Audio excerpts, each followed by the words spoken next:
shit hot. Oh, I'ma light the shit up. Yeah, I'ma make the shit hot.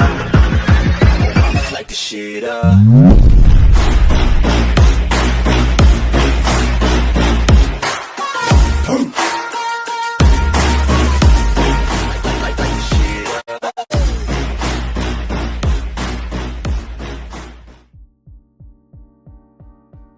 Hello ladies and gentlemen, boys and girls, and welcome to What If Naruto Could Absorb Life Energy, the movie. I know, another movie, you're getting barefoot, wee, I need this wall. You're getting bare lazy, blah blah blah. Nobody cares. Actually, yeah, I can swear now. You've been getting bare fucking lazy. No, I haven't. It's called I Have a Life. But yeah, I hope you do enjoy it. After this one, there is going to be 2 new What Ifs. Maybe not this because I'm going to Alton Towers. If you're not from the UK, it's basically this massive theme park. It's like Six Flags for the UK. I'm going there Sunday. And then we have to leave at 6 a.m. on Sunday.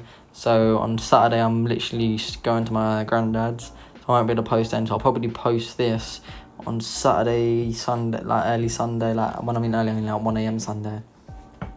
So yeah, other than that, please do like, subscribe, share it with friends and family. Check out my thumbnail artist, check out my Discord. I'm so close to 20k subs, please get me there. Other than that, enjoy the movie. We go to a dark night in the Leaf Village. The Nine-Tail has attacked. But thankfully, the 4th Hokage's son had finally been born. And it had been saved from the Nine-Tail strike. There was one thing that was noticeable. On his hand there were spirals. And what I mean by, you know the Sage of the Sixth Path? That red circle there's on his forehead? Naruto has that on his hand. Both of them. And they just assumed it was birthmarks. They smile and say our baby boy has something really special about him. And he strokes Minato strokes the side of Naruto's face. Knowing what's about to happen. He fights off Obito. Oh no, he fights off a marksman, sorry. And then he dives in the way of his son getting stabbed by the Nine-Tails. Him and his wife. He just looks at his son's caring eyes, staring at what's happening. Minato activates the Reaper, sealing the entirety of the Nine-Tails inside Naruto. Actually, sealing half of the Nine-Tails inside Naruto. And before he got the chance to seal it within him, Naruto puts his hands toward his father, trying to reach out to him. All of a sudden, the half of the Nine-Tail soul, Naruto's circle starts glowing red, bright red, and it gets sucked towards Naruto. He absorbs half of the Nine-Tail soul, its life force basically. And then the Reaper who appeared slices Minato and Kushina, and their souls begin to fly away, but Naruto absorbs them as well. Seeing this, the Reaper's pissed. He needs someone to pay the debt for him being summoned, and he lunges towards Naruto.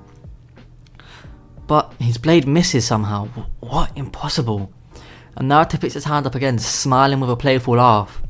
The Reaper feels it's his own life force, his lifespan. Even though it's infinite, he could feel his power being drained by this small boy. And the Reaper, who realised he had to get away quick, tears away, not before a tiny part of his soul is left, leaving a sword print on the other side of his hand. So the inside of his hand has the circles and the other side has a sword. Naruto goes through life treated like a demon, having half the Naruto's functioning, but Naruto for some reason is quite strong and he can use this red chakra at his will. Remember, the half that he absorbed is the half that he can use. But he can't activate KSM, he can just go into... Actually, we'll explain more. But something was always weird for Naruto. In the top right of his vision, he always saw years. And for him, it said 250. That is Naruto's lifespan. The more he absorbs, the greater it gets. One day, Naruto's out in the forest hunting. He's about 7 at this point. And he's hunting a deer. Although he hates doing it, he knows that he has to do it to survive. But one day, he gets attacked by a pack of wolves. Naruto easily clean sweeps through all of them. I told you, he has enhanced physical ability until, for some reason, a massive wolf that even had a smudge of chakra pulls up on Naruto. It lunges at Naruto that speeds quicker than Naruto can react, and it bites down onto Naruto's shoulder, nearly tearing his entire arm, his entire shoulder blade off. Naruto starts screaming in pain, crying, and he can cough up blood. His lungs being punctured. He doesn't know this. He finally managed to loosen out his grip, and instead of running away, his entire instincts is just telling him what to do. He puts his hand forward, and he just knows how to do it. All of a sudden, you can see a weird Enju prying out of this wolf's face into Naruto's hands. Naruto's injuries heal as he's literally using the wolf's life force. That is a great healing factor ability or whatever. And he starts absorbing the wolf's life force. He looks to his top right and he sees his age. His skyrocketed, and it's went from 250 to now 300 to 325. And finally, the wolf that he was a massive formidable opponent before is now a carcass, aged and withered. Naruto looks at his hands, confused. He feels a rush of energy course through him as he just absorbed that much life energy. It's being converted into power to his lifespan. And Naruto's body is clearly strengthened, and he now has access to retractable fangs, like Toothless. Enhanced strength, enhanced speed, enhanced smell, enhanced hearing, all the wolf's abilities he gained. And he has claws now. After seeing this, Naruto goes over to other corpses. Although there's barely anything, there's still little bits of energy left. He absorbs it, nowhere near what it was before. No years were added to his lifespan. Naruto goes throughout till his entrance exam, until he first enters the academy. He goes out hunting, and instead of killing all of them, he would hunt others using this ability. He doesn't know what it is, he just knows it's powerful. But something's weird. The higher Naruto's lifespan goes, the quicker he gets stronger when he trains. That is because all the people that he's absorbed their life force from, he's also absorbed their potential, their abilities. So the higher Naruto's training factor, the more people Naruto is, it's not about his lifespan, it's about who he absorbs. Say he absorbed Itachi's training potential, he would grow at the speed similar to Itachi. But it just multiplies the more people he absorbs. It's Naruto halfway through the... By the way, I forgot to mention, after he absorbed Minato, he had gained some of his traits, like his soul. He had gained Minato's level-headedness, his IQ, his intelligence. And this happens continuously. But Naruto has never absorbed a living person, at least to his knowledge. He doesn't know about his dad. Or his mother. But he said he absorbs all the positive traits. But Naruto's about halfway through the year, and he's just like Itachi, basically, how he was. He's cool, level-headed, but no one's like, oh my god, Naruto, I'm in love with you. Never doing that voice again. Everyone still hates him as he's assumed to be the demon fox, as even the whiskers on his face are more prominent due to him absorbing actually half of the Nine Tails. But this doesn't bother Naruto. All that bothers him is that he can train in peace. Finally, on the last day of the academy, Naruto does his exam and he finishes first. Sasuke cannot accept this and he challenges Naruto to a fight. Naruto of course accepts. And they begin. Sasuke rushes at Naruto, not expecting Naruto's speed to be what it was. Naruto in a flash appears in front of Sasuke, punches him in the stomach. You can hear cracks. The force actually cracked one of Sasuke's ribs, sending him flying up towards the sky. They're in the training arena, of course. Naruto then, as if it was teleportation, appears above Sasuke. He gained this ability of insane jump after he absorbed multiple rabbits. And he spin kicks down and kicks the back of Sasuke, sending him flying down towards the ground. He comes down ready to punch, doing hand signs of what he's barely learned, lightning style, something he's barely able to use. He covers his hand in lightning, not nearly enough to cause permanent damage, and rushes down towards Sasuke, but he diverts his attack at the last second and pierces the arena. Sasuke was knocked out by this little effort. This disappoints Naruto. He thought Sasuke would be able to keep up with him, be strong enough, but no. After he passes first place, Mitsuki goes up to him and says, Naruto, you can be promoted straight to a Jonin if you steal the Sacred Scroll ceiling as a test. Naruto understands that this is probably a trap, but he's always been curious about the Sacred Scroll scaling, so he goes anyway. After he steals it, he rushes into the forest. And he opens up the scroll. Naruto, for some reason, when he looks at the scroll, he can see traces of that energy. He can always see a sort of energy that he can absorb. And there's some jutsus in this scroll that Naruto can absorb. And as such, he puts his hand up, Shadow Clone, he absorbs it, and the text and the jutsu disappears on the scroll. He goes through it, and the entire scroll goes blank. He absorbs every little thing in there. But he memorized it, and he put it back in just in time, without leaving any energy with it, for Iruka to show up. He looks at Naruto and doesn't see any effort, and he goes, so what was the point of stealing in the scroll? Naruto goes, because I learnt Naruto bluffs, and he says, I learnt 5 of the jutsus in it. Iruka, unlike Canon, actually believed this, as Naruto is seen as a prodigy. He's just hated for being a demon fox, not by Iruka. So he can believe that Naruto has learnt 5 forbidden jutsus. And he face plants saying, you're going to be one hell of a genin if you survive this. Naruto says to Iruka, oh yeah, by the way, it was Mitsuki who told me about this. Hearing this, Iruka's caught off guard, but Naruto lunges in front of him, ripping one of the kunai out from Iruka's pocket. Naruto swings it and deflects one of the flying kunai, but he hits it with such a force that it gets sent flying back at Mitsuki 5 times faster, actually slicing the side of Mitsuki's face open. Seeing this, Mitsuki's pissed. He goes, you damn demon fox. Naruto's confused and he tells Mitsuki to explain. Mitsuki explains to him how he's the Naruto's fucking jerky, how he's this and that. He expects Naruto to be distraught, heartbroken, but Naruto does not give a flying fuck. And he says, oh, so I'm the Naruto's fucking jerky. Cool. This annoys Mitsuki. You should be ashamed, you demon bastard. Naruto gets bored of his yapping and decides to test out his new technique. He yells multi-shadow clone jutsu, and about 5,000 shadow clones appear everywhere. Mitsuki's like, impossible, he's a genin. Most Jonin can barely even summon 100 shadow clones. Naruto laughs and says, this is nowhere near my limit. Now with actual jutsus that he can use, he also has every single chakra nature. Naruto does hand signs, and he pulls out his hand. He yells, elemental blade. Fire, water, wind, lightning, earth. I think that's the main ones. All form to create a sword, a katana, and Naruto holds it in his hand. He feels that mark that he's always had on the back of his hand resonate, but he ignores it. And he rushes towards Mitsuki, absolutely demolishing all of the surrounding cutlery trees. Naruto changes the sword's form into a spear and chucks it towards Mitsuki. It pierces through his leg. Naruto laughs. And another jutsu he learnt in the scroll. He appears in the air using his super jump ability with a Rasengan in his hand, and he screams, Rasengan! Naruto looks to the top right and wants to test something out.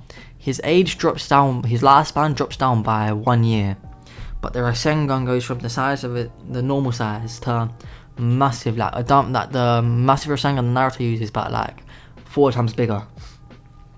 That is because he just used a year of life energy, the most pure energy available. A year of life energy would be, how would I put this into? That is basically a good portion of a Toad Beast's chakra. Not a good portion, like 1/8 of a Toad Beast chakra.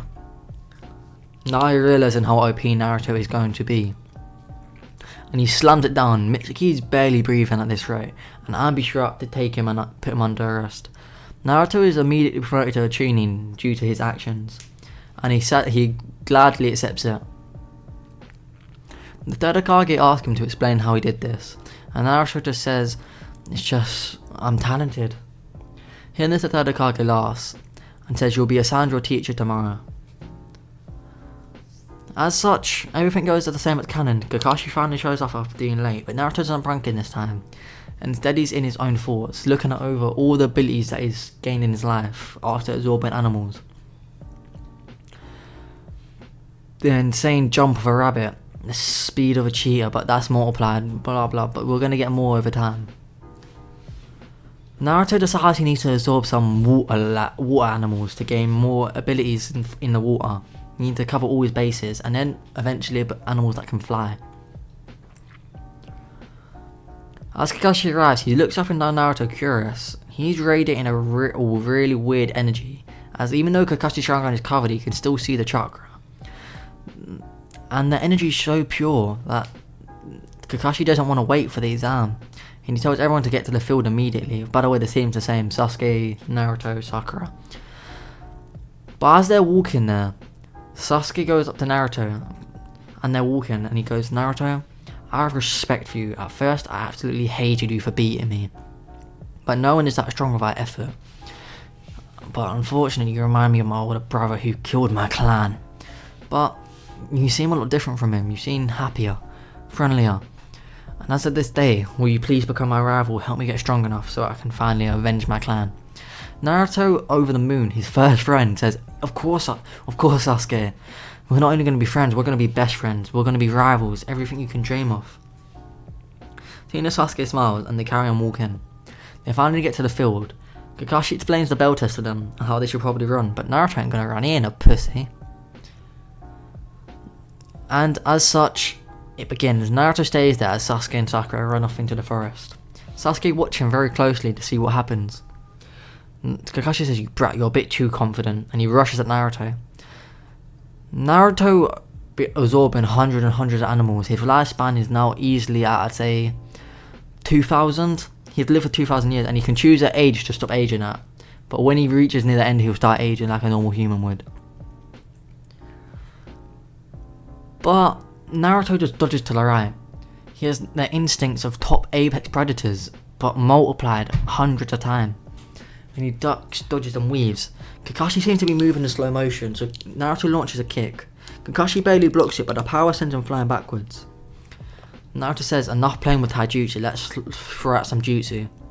Naruto jumps in air, does hand signs, and goes lightning wave. A bunch of pure lightning bolts fly towards Kakashi, and this catches Kakashi off guard. Again, a Chunin actually. Someone who's fresh at the academy shouldn't be able to use such jutsu on large scales, he shouldn't have the chakra. Just then, Naruto goes, "Great fireball jutsu," and he sent a fireball massive, like 2 times the one that Sasuke showed his father, or Itachi used to show off to his father when he first did it. Kakashi seeing this goes underground immediately, and Naruto just lands. He thinks, "Oh, sorry guys," and he actually absorbed a mole while hunting, and he has a sort of sixth sense when it comes to dirt. He can sense Kakashi, and he goes, "You're not gonna win this way." He does hand signs again, and he slams his hand into the ground. Hydro wave. All of a sudden, the ground starts cracking as water explodes from multiple directions, along with Kakashi coming up with it. And he goes, "You're a strong brat, but you need to think." Kakashi does a lightning style and a B-Tech Chidori to electrify the water in the air. Naruto gets this electricity all over him, and he starts screaming, "What can I do? What can I do? What can I do?" He opened his eyes, and finally, a revelation. The type of chakra, the chakra he sees now, is different. It's similar to the energy. He's finally managed to understand it. He puts his hands out, and all the electricity that's the lightning chakra and the water, Naruto absorbs into his hand, and he can feel the electricity coursing through his veins. He gets a better understanding of lightning style and a better way to use it more efficiently. Kakashi's just confused. How did he absorb the lightning style? This brat has more to him than he seems. Naruto lets off a whistle, and multiple kunai come from all directions. It was Sasuke. He's been placing traps. Seeing this, Kakashi's caught off guard. He didn't expect teamwork this soon, and Naruto rushes towards him with 100 shadow clones created. Kakashi whips out a Sharingan, which makes Sasuke freeze up, but Naruto doesn't give a damn. He don't even know what it is most fully. And Kakashi, as he's going through the shadow clones, Naruto does test out a foryou. He creates a shadow clone, but instead of using his chakra, he uses about a day of life energy worth of it. And this shadow clone is formed, and it rushes at Kakashi. Kakashi punches it, but it does not poof away. It actually kicks back harder than Naruto kicked before. Kakashi pulls out a kunai and cuts off the head. Blood sprays everywhere, but the body quickly disappears. That was a real body, but due to its life energy being severed, it became a normal shadow clone again. That's what an insane power of Naruto is. He can create real people using life energy like years. Naruto yells, "Should we end this? Use your ultimate jutsu, I'll use mine." Naruto pulled up a Rasengan, and Kakashi seeing this says, That's Master's technique." Kakashi seeing this recognises his Naruto strength and activates his Chidori, not at full power though. But all of a sudden, he looks at the Rasengan with the Sharingan. Although the size is not changing, the purity, the strength of the Rasengan is rapidly growing. Naruto's poured about 2 days of life energy into it, and the Rasengan at this point is basically white. Kakashi seeing this amps up his Chidori to full power, and he rushes at Naruto. They both slam their techniques together. A massive shockwave ensues. The ground beneath them explodes, cracks, and Kakashi actually gets blown away. Not fully. Naruto's Rasengan overpowered his Chidori a slight bit, but in this moment, Naruto took the chance. He summoned up that elemental blade using the hand signs. This is not his sword on the back of his hand, by the way. Don't worry. And he slices the bells and grabs them. And Kakashi says, "Congratulations, you all pass." And he looks at Sakura and says, "You're a useless bitch." After the third Hokage found out that Naruto was easily able to compete with Kakashi, he contemplated promoting him to a Chunin. To a Jonin. But he decided to wait for the Chunin exams. In Naruto's case, the Jonin exams. While this happens, Naruto... How do I put this? Not Naruto, the third Hokage looked over the team sheet, and instead of giving him a D rank mission, he decides there's one of the most powerful Jonins in the village, and a decently powerful Chunin, and the Sasuke Uchiha prodigy. It doesn't really matter there's Sakura on that team who hasn't really shown her colours yet. That team should be able to handle C rank, and as such, after giving a week off, of course Naruto goes out hunting. He doesn't absorb as many animals this time, unless they're new, as he doesn't want to absorb them for the point of it. He can live for basically 10,000 years now. He doesn't need to hunt them for that. He only absorbs ones that he don't know to gain their abilities.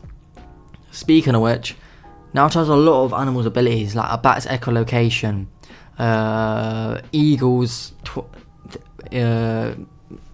eagle eye vision, that's one way I can put it. And he actually started absorbing like fishes and all that, and so Naruto can swim like a fish. And unknown to him, he can breathe underwater. Anyway, after finding out that they're getting a C rank mission, Naruto's eyes light up. He thought he'd have to argue for a C rank, or at least Naruto a B rank, but he'll take what he can get. And as such, the bridge builder finally arrives. He looks at Naruto and attempts to make fun of him, but all the beasts that Naruto's collected absorb their life force. He gains their ability to use their bloodlust, and they add up over time, man, I'm telling you. Naruto lets a bit of it pour out, and the bridge builder Tazuna nearly throws up. That's how scared he got. He manages to keep his stomach down and decides he's going to stop drinking for that day at least. And they begin walking towards to the land of the hidden waves. I think that's what it's called anyway. And as they're walking, Naruto's senses are going overdrive. He senses danger, but he can't see it at all.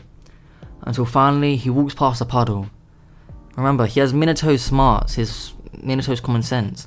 He looks at it and says, "A puddle, a sunny day.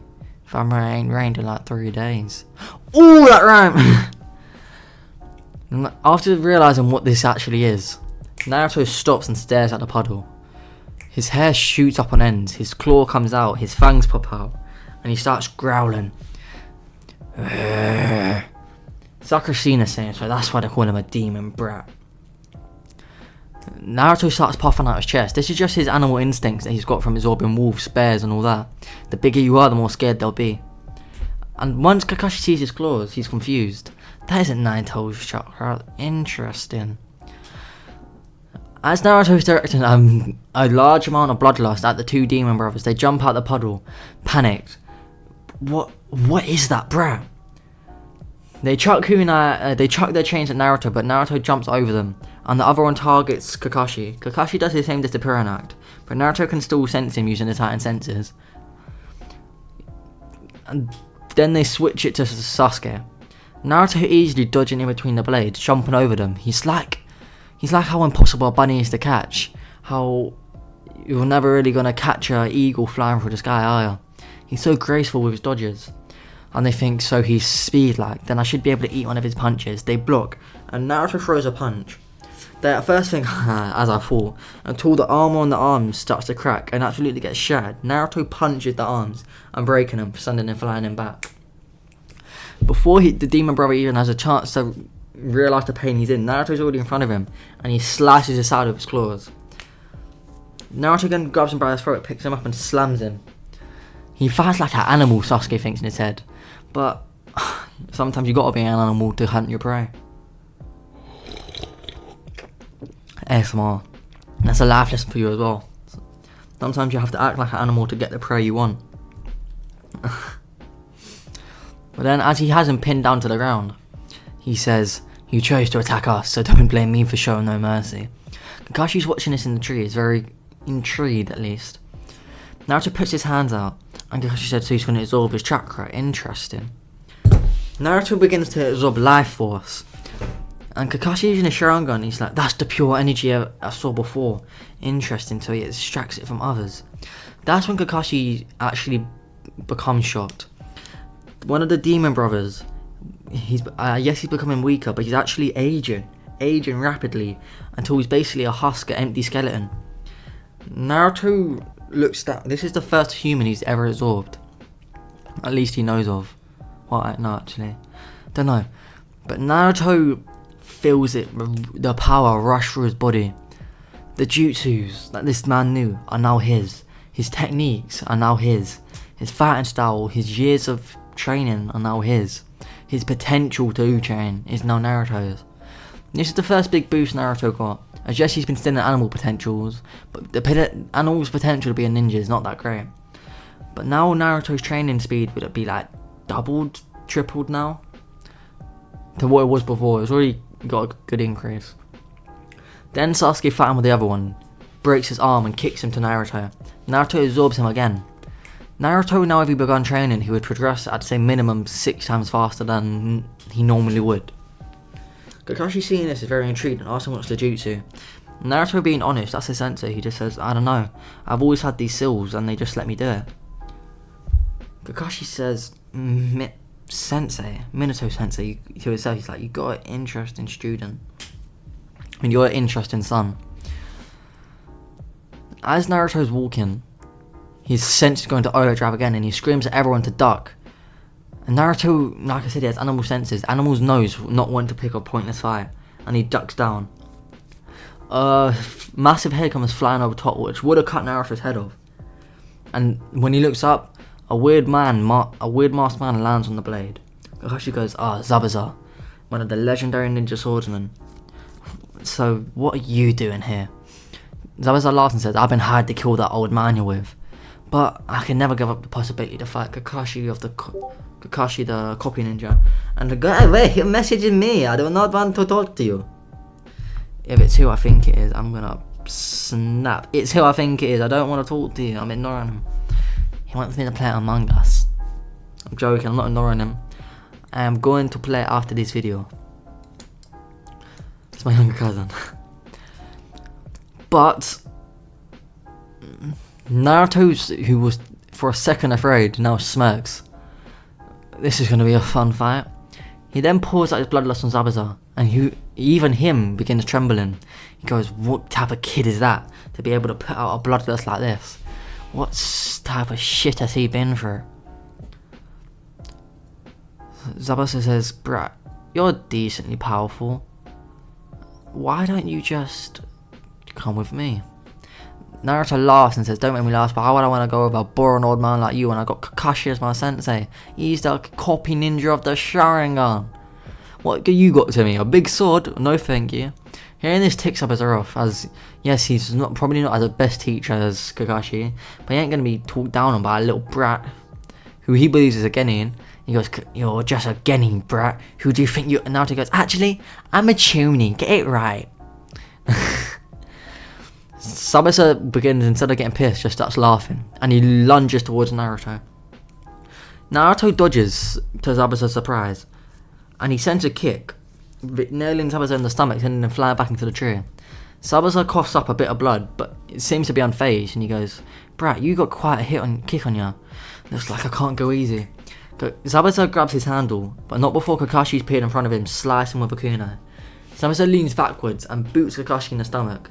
Yes, Kakashi eats the kick and ends up grabbing onto Zabuza's thigh and spinning backwards, kicking Zabuza hard in the face.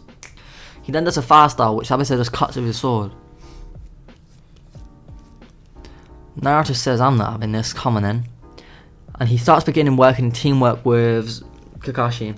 Zabuza's finding it a bit difficult to keep up, having to duck down, jump upwards, and at one point Naruto even headbutts Zabuza's sword. Naruto gets bored of this, and he looks up at his timer. He roughly has about, I'd say, 10,250 years. A year drops down, and Naruto feels energy rush through his body. Instead of directly pouring that life energy into his jutsus, Naruto just sent it around his body. He can choose how he outputs it. This 1 year could last him a few minutes, or he can put all in one attack for a few seconds, or he can make this boost permanent, where it will last a year, but it would be a small boost. He decides to make it last minutes, and that 1 year he uses it to its full extent. He rushes right at Zabuza, punching his blade. Zabuza sees his blade crack, and he gets caught off guard. He jumps backwards thinking, that brat, he's not the same brat that I was fighting a few minutes ago. That's when Sasuke comes bursting out of the ground, trying to uppercut Zabuza. Zabuza says, "Don't try it, you brat," and swings his blade right towards Sasuke. Naruto gets there just in time to pull Sasuke back. And Zabuza says, "I fell for it, you brat. I knew you wouldn't let your teammate die." Zabuza changes his stance and swings the blade at full force. Naruto, yes, he can see it's coming, but his body won't be able to do anything in time. Kakashi's rushing towards him. He's even about to activate Kamui. Naruto's thinking, fuck, what can I do? I won't be able to get the hand signs off from my elemental blade. Damn it. Naruto's heart's begun racing. He's used to be pumping. It starts pumping and he says in his head, "Somebody help me." Naruto didn't expect any help, but he opens his eyes as time seems to be slowing down, and he looks to his right. A man with similar hair colour to Naruto's, no, the same hair colour, is smiling at him with his bright blue eyes. He guides Naruto's hands into a stance where if Naruto was holding a sword, he would block this hit. And he looks at Naruto in the eyes. Naruto, for some reason, feels joy, but at the same time sadness override him, and a tear falls down from his eye. All of a sudden, a weird energy courses through Naruto's veins. An energy that he's always had, but he absorbed a long time ago. Naruto feels a burning sensation on the back of his hand as the sword logo begins glowing black. And at that time, a pitch black, and I mean dark black katana, like it stands out, it absorbs light basically. Like if you've seen that the world's black is black. Look it up, that's the colour it is. Appears and blocks up as a sword. This throws everyone off guard. What? He had a weapon sealed him in. Interesting. Naruto feeling this blade, it feels natural to him, like he's been using it for thousands of years. Which, this is the sword of a Reaper. Well, remember if you watched episode 1, Naruto absorbed part of the Reaper soul from the, I don't know, that forbidden sin technique, I forgot what it's called. Yeah, but this is the power he got from it. While the Reaper uses a knife, he can use whatever weapon he wants. And Naruto got a katana. And for the infinite time of the Reaper being alive, Naruto has that experience. And his stance is properly. He laughs at Zabuza and says, "You nearly got me then." He spins his blade round, pointing at Zabuza. Zabuza then knows that yet again this brat's changed. What's different about him? Now, Zabuza can't get his blade off his eye of this brat's blade. It's unique, it's special. He can feel power resonating from it. All of a sudden, Naruto disappeared right in front of Zabuza's eyes and appeared above him. Naruto swings his blade down, and Zabuza blocks it. Zabuza can't believe the force that was behind the swing. It's pushing him down into the ground, and he thinks, at least I blocked it. If not, I would have lost an arm. That's when he realises Naruto's blade is pushing through his own, and as such, the demon blade that Zabuza's holding, Naruto's blade starts breaking through it, cutting through it like it's butter. And finally, he cuts the blade directly in half. And then cuts off Sabasa's arm that was holding it. And he laughs, saying, "That's what you get." Haku, who's in the distance, sees this, rushes in, using Ice Style directly on Naruto's arm, freezing it. Naruto jumps back, wincing in pain. And he says, "You think this is enough?" Naruto, who just knew how to did it, he took the hand sands that he'd used a fireball with and minimised them to being able to use it on one hand. Although the power that I was here was at least 10% of what it should be. Like, it was 10% of its power that Naruto was expecting, because Naruto hasn't mastered one-handed hand signs yet. It was enough to melt the ice, mostly. And the rest Naruto just ripped off. He glared down at this masked person who interrupted his fight. And he says to Kakashi and Sasuke, this masked boy is mine. You finish off Zabuza. But Kakashi doesn't even get a chance to agree to it before Haku and Zabuza both rushing towards Naruto. Haku activated a misjutsu since Zabuza couldn't do it, and Zabuza came in with a flying kick right in Naruto's chest. Naruto flies backwards and he lets go of the sword. It disappears. Naruto feels the power return to the back of his hand and says, "So that's how it works." He flies backwards he can feel that part of his chest is broken, like one of his ribs, but he can also feel it healing. And he's looking around. I can't see him. That's when Naruto uses his bats, however they see in the dark. I thought it was echolocation, which I think it is, but I'm pretty sure I might be confusing it with a dolphin. And he sent Zabuza behind him, but he was a bit too late. Zabuza manages, with Haku's help, to get off a water prison jutsu. And he's stuck in this water. Naruto starts panicking. He's like, I can't breathe. And then he realises, wait, I can breathe. And I know in the prison jutsu, I don't know if that actually kept in the water, but I'm just saying for this one, Zabuza wanted to kill it. Zabuza wanted to kill Naruto, not keep him in prison. So this water is actually going to drown him. Well, what Zabuza thinks it is. Zabuza looks at him and starts laughing and says, "Yes, struggle as you can't breathe. Let the water fill up your lungs." Zabuza stops laughing. Oh, I'll be back in a minute, guys. My food's here. I'll have a bit of McDonald's. I might have to rush to the end of this because I want to eat. Zabuza stops laughing when he looks at Naruto, who's just putting the middle fingers up to him, saying, "I can breathe underwater, bitch." Seeing this, Zabuza's confused, and Naruto looks at the back of his hand. He concentrates and he sees his sword still start glowing, and the sword appears in his hand again. He swings it round and cuts the water, escaping it. Haku seeing this panics and he runs away from Kakashi, flying towards at that point Haku went to duel Kakashi, and he comes flying towards Naruto with Senbon out and chucks them. Naruto doesn't have faith in being able to cut them. He puts his hand up and absorbs it. Naruto feels the ice run through his veins. What is this? He ducks downwards and he attempts to use the jutsu the ice nature he just absorbed. And he just lets out a really cold blast of air. And he says, "So that's how it works. I need to kill you then, don't I?" Oh, sorry guys, I forgot I'm meant to be recording. Naruto then spin kicks Haku, hitting his mask off and sending him flying backwards. And he says, "I had enough of this shit." He pulls out his sword and cuts off Zabuza's leg. Zabuza starts screaming. The wound turns black. And Naruto goes, "I'm not even going to question it." He puts his hand up to Zabuza, who's sitting there. And he says, "Zabuza, I hope this death is not painless." Naruto begins absorbing Zabuza's life energy. He feels the power rush through his veins. He can feel himself steadily getting stronger. Zabuza's sword skill will become his taijutsu, all his techniques. And eventually, as Haku manages to wake up from that hit, you see Zabuza's old lifeless body sitting there, and I need a drink.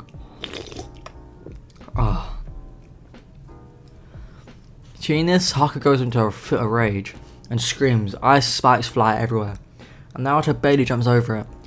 He said, "I'm not putting up with this shit," and he chucks the blade. It impels Haku's stomach.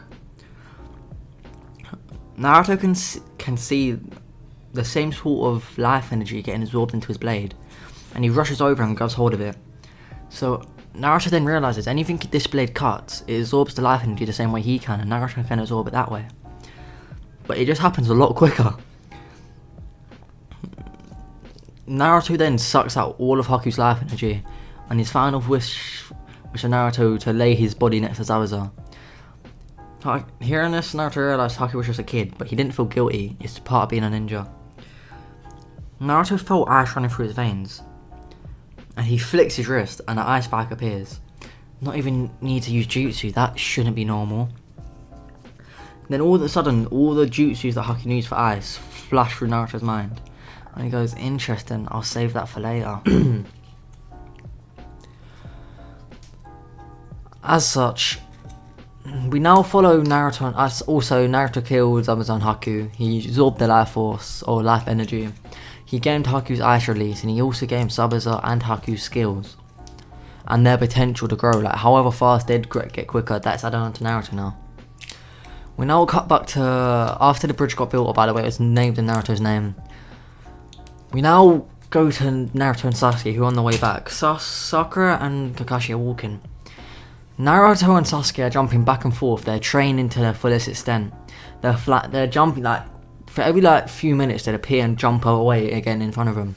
They're fighting through the forest. Naruto is only using Ice Style, and the speed he's learning at is insane. He's learning it hundreds, if not thousands of times quicker than Haku did. He can easily create any sort of weapon he wants from ice out of thin air. He doesn't even use hand signs. And then there's certain jutsus that he does need hand signs for, but they are broken. As he's flying through the forest, he sees Sasuke land on a tree. He jumps down to the ground and slams his foot down. Ice shoots up the tree and it catches Sasuke's foot slightly. This slows Sasuke down enough for Naruto to appear in front of him and try to uppercut him. Sasuke blocked it and used the actual force to Naruto through to make himself flip and kick Naruto in the chin. Naruto, a bit stunned by this, laughed, and he says, "You fell for it." Naruto does a bunch of hand signs, and a bunch of ice mirrors appear all over the world, everywhere, and he screams, "Ice Prison Jutsu!" This is a jutsu that Naruto's been leading up to, and it catches Sasuke off guard. He says, "So what?" He attempts to run out and smash one of the ice mirrors, but it just doesn't work. This mirror is sturdy. He tries fast out, it doesn't melt. And he's wondering, "So what, you just locked me in here?" Naruto says, "You have no idea." He lunges at one of the mirrors itself and gets sucked inside it. This confuses Sasuke, and Naruto figures out the full extent. He's flying around. And instead of actually punching Sasuke, it's whoever can get a red mark on each other wins. That's what Naruto said before he entered the jutsu. And as such, the hands are covered in this sort of red paint. Sasuke sees Naruto flying and he attempts to grab him. He is not fast enough at all. And Naruto is just laughing. After about 5 minutes of this, Naruto appears in front of Sasuke and Sasuke lunges towards him. Naruto says, "Sasuke, you're cheating. This ended ages ago." Sasuke is confused and he looks at his back and sees a red handprint. And he asks Naruto when he did it. Naruto said about after 10 seconds. "I did it so quick he didn't even feel me."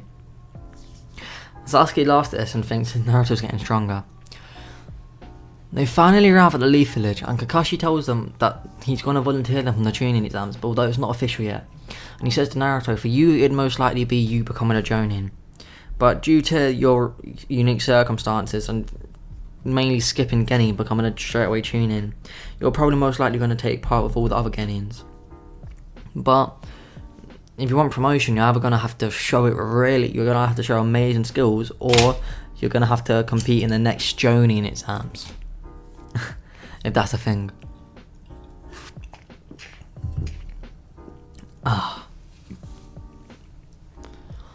With this, after they finally arrive back in the village, Naruto and Sasuke are just strolling through the village,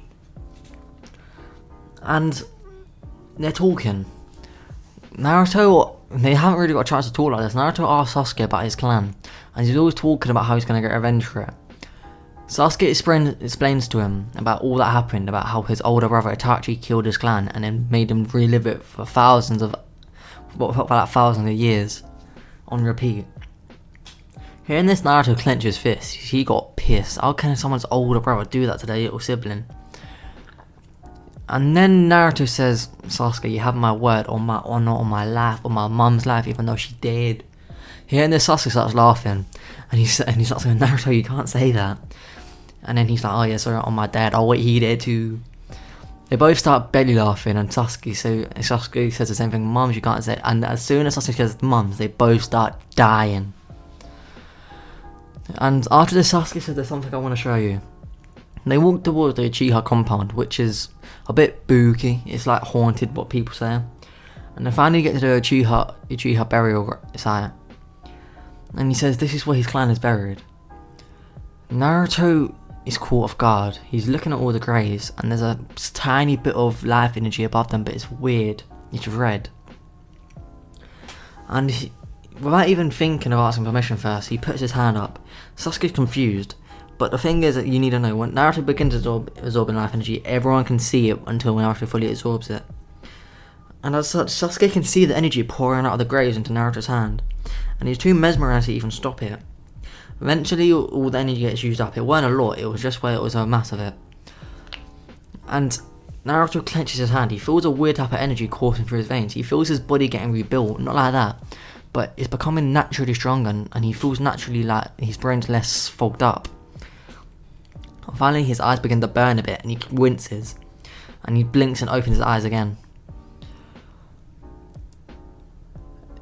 Sasuke gets caught off guard, and he goes, Naruto, your eyes. Naruto creates an ice mirror, and he looks at him. He's confused. My eyes are like Kakashi Sensei's. This is where Sasuke starts freaking out. Naruto explained to him he's keeping it on the private with Sasuke. Oh, 1 second. Oh. He explains his abilities mostly to Sasuke. And Sasuke hearing this, he's caught off guard, and Naruto apologises immediately. He said, I should have asked first before I absorbed this life energy. And Sasuke starts laughing, he says, yes, you should have asked, but it's fine. If you think about it, all my clans just came into you. Oh, that sounds a bit mad. You just absorbed most of my clan, their souls. That means that you're technically my entire clan. You're on Uchiha now. I'm not alone if you think about it.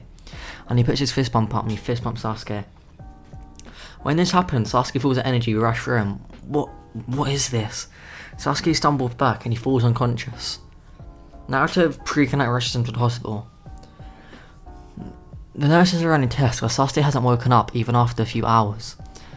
And they say that down to the cellular level, Sasuke's body's changing. It's evolving. And they examine Naruto's body as well, and they say the exactly same things happen to Naruto, but somehow Naruto just firmed it and stayed awake. This should be something excruciating and also impossible. Eventually, Naruto gets sick and tired of it, and he looks at Sasuke. He's thinking, damn it. He focuses even more. The blade on the back of his hand light up, but it doesn't appear. And he looks again. You can see numbers above Sasuke's head. And he soon gathers it to be everyone's lifespan, and he looks around. Some has 60 years, some have 48, but he's noticing they're always constantly changing. And he says, okay, I figured it out now. And he looks at Sasuke. Naruto's heart drops. It says 1 minute. And he's panicking. He's thinking, damn it. He starts feeling like he's having a panic attack. He rushes over to Sasuke. And he thinks, what can I do? He takes a deep breath. Panicking isn't going to do you any good, Naruto. Clear your head. And he looks at the years he has, thousands. And he says, just try and share it. Naruto takes a deep breath. And he sees the clock get to 30.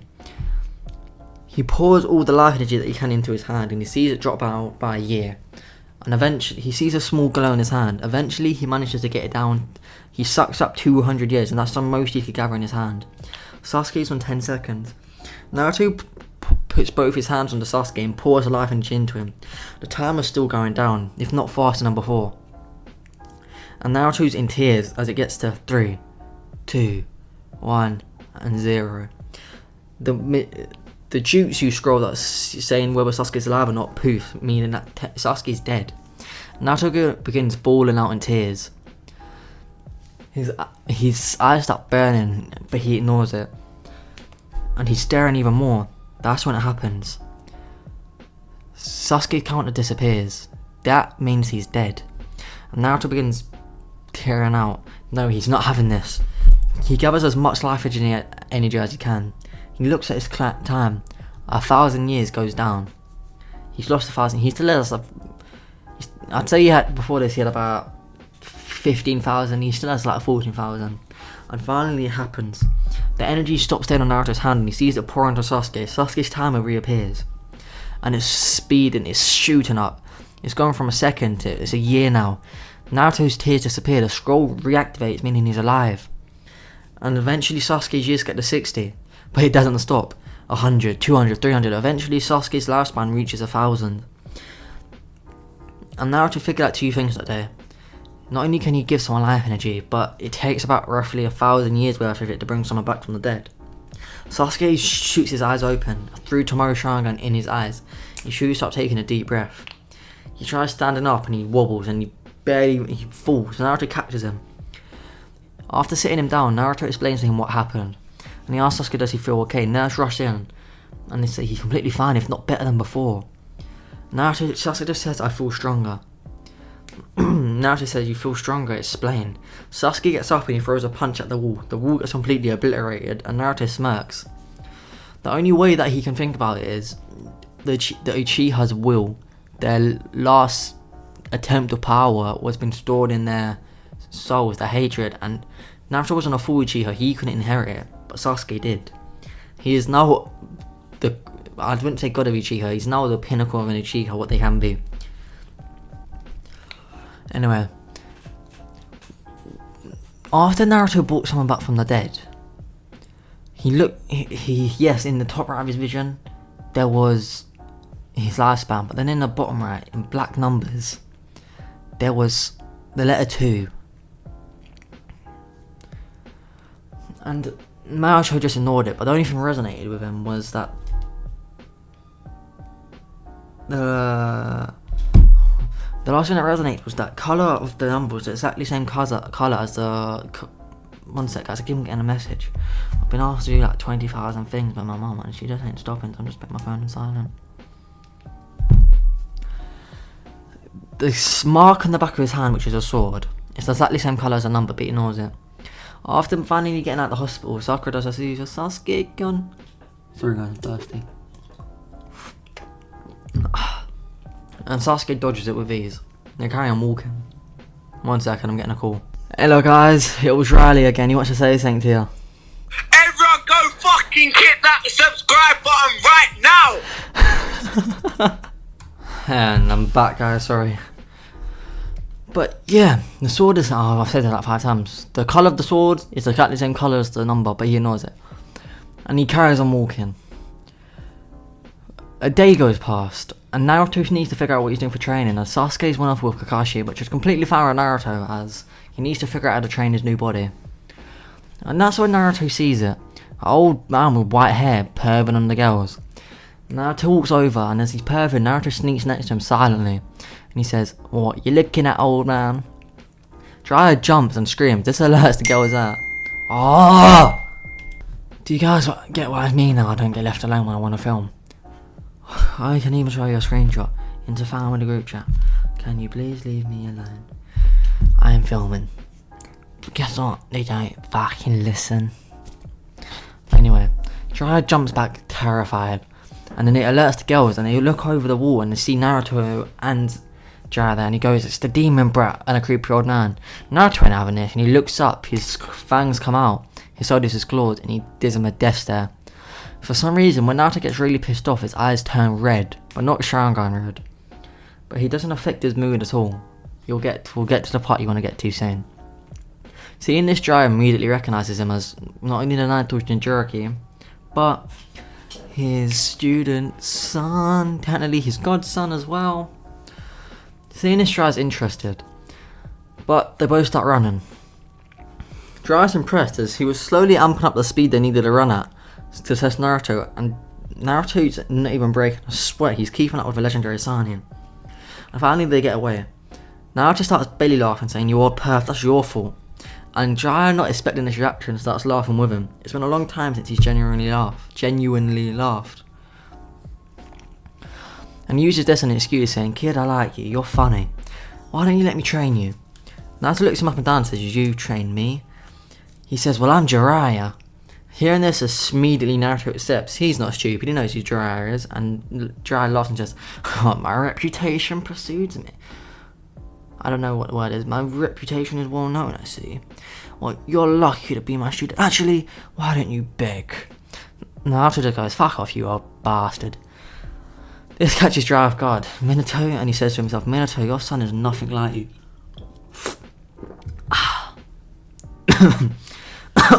He went down the wrong goal. He begins attempting to train Naruto. He shows him off Rasengan. Naruto does it with ease. He attempts to teach Naruto to break genjutsu. He figures out Naruto is somehow immune to genjutsu. He's wondering if there's anything that he actually wants to learn about. And Naruto summons up his katana. Jiraiya freezes. He senses energy once before. It's when someone performs the Reaper Death Seal. That's the energy the Reaper gave off. He asks Naruto how he had it, and he says, I don't know, I've always had it. And the only thing that Jiraiya can think of is that when Minato performed the Reaper Death Seal, it had a sort of effect on Naruto. He doesn't know if this is a curse or a blessing, but he has a gut feeling this is going to make him powerful. He teaches Naruto that this power is sacred, ancient. And Naruto explains how it's always sucking energy, and Jiraiya says, why don't you try pour energy out of it? As he's doing this, Naruto feels power drift from the sword, not making him weaker, like, he just feels it. And he looks down at his shadow, something moves out towards his shadow and starts forming. Naruto decides he lacks surprises and wants to save it for the exam, and he cancels it out. As he looked up at his number, and it was actually glowing, like the mysterious one, it was actually glowing. That has something to do with it. But anyway, they just train on jutsus like the Flying Raja. Naruto practiced combos. He mastered more of his jutsu. He learned how to put elements into his other jutsus. A wind style Chidori, don't mind if I do. A wind style Earth War, don't mind if I do. I don't know how that's gonna work, but deal with it. And finally, the day for the tuning exam comes. But before it happens, Naruto is going to the toilet, and Sasuke senses energy, a presence. He recognizes it as Itachi Uchiha. I know this is a bit before and after, but it's for the plot wise. Trust me, I understand. Sasuke rushes towards it and he yells, Itachi. Hearing this name, Naruto realizes what's happening, and he's right behind Sasuke. Sasuke pulls up on Itachi, who was actually waiting for him. Naruto decides to catch him by surprise and waits behind the corner. Sasuke rushes towards him, and I'm saying right now, he was about 10 times stronger than he was originally in the show. The speed that he's rushing at catches Itachi off guard. Sasuke's a lot stronger than he thought he'd be. And he barely dodges out the way, and Sasuke throws a kick, and Itachi blocks it, but gets thrown back a bit. Naruto, knowing that he needs an element of surprise, busts out one of the room windows and sprints, and I mean sprints along the wall till he gets to the window that weird shark person and Itachi was standing at. He looks through the window and he sees that Sasuke's getting choked. He left him for a few seconds until he was getting choked. God damn it, Sasuke. Naruto busts through the window and flies straight towards Itachi. He's moving at speeds a lot faster than Sasuke was, and with his Sharingan not activated, Itachi couldn't react. Naruto decks Itachi, sending him flying off. Kisame whips out his sword and swings at Naruto, but Naruto just whips out his own and slashes out Samahada. Samahada screams and runs away, like it runs away from Kisame, I think his name was, and it literally screams. It starts turning black and fades to dust. This catches Kisame off guard, and Naruto feels his sword change. It gained the ability of Samahada eating chakra, turning into its own power. So yes, it can absorb life energy into Naruto, but the chakra it absorbs just makes the blade stronger. It doesn't go to Naruto. Kisame, pissed now, swings at Naruto, but Naruto is different breed, bro, I'm telling you. And he ducks beneath the kick, and he slashes at Kisame's arm. Of course he misses, but he unsummons the blade, and he does hand signs. He pulls his hands to the side, and lightning appears all around him.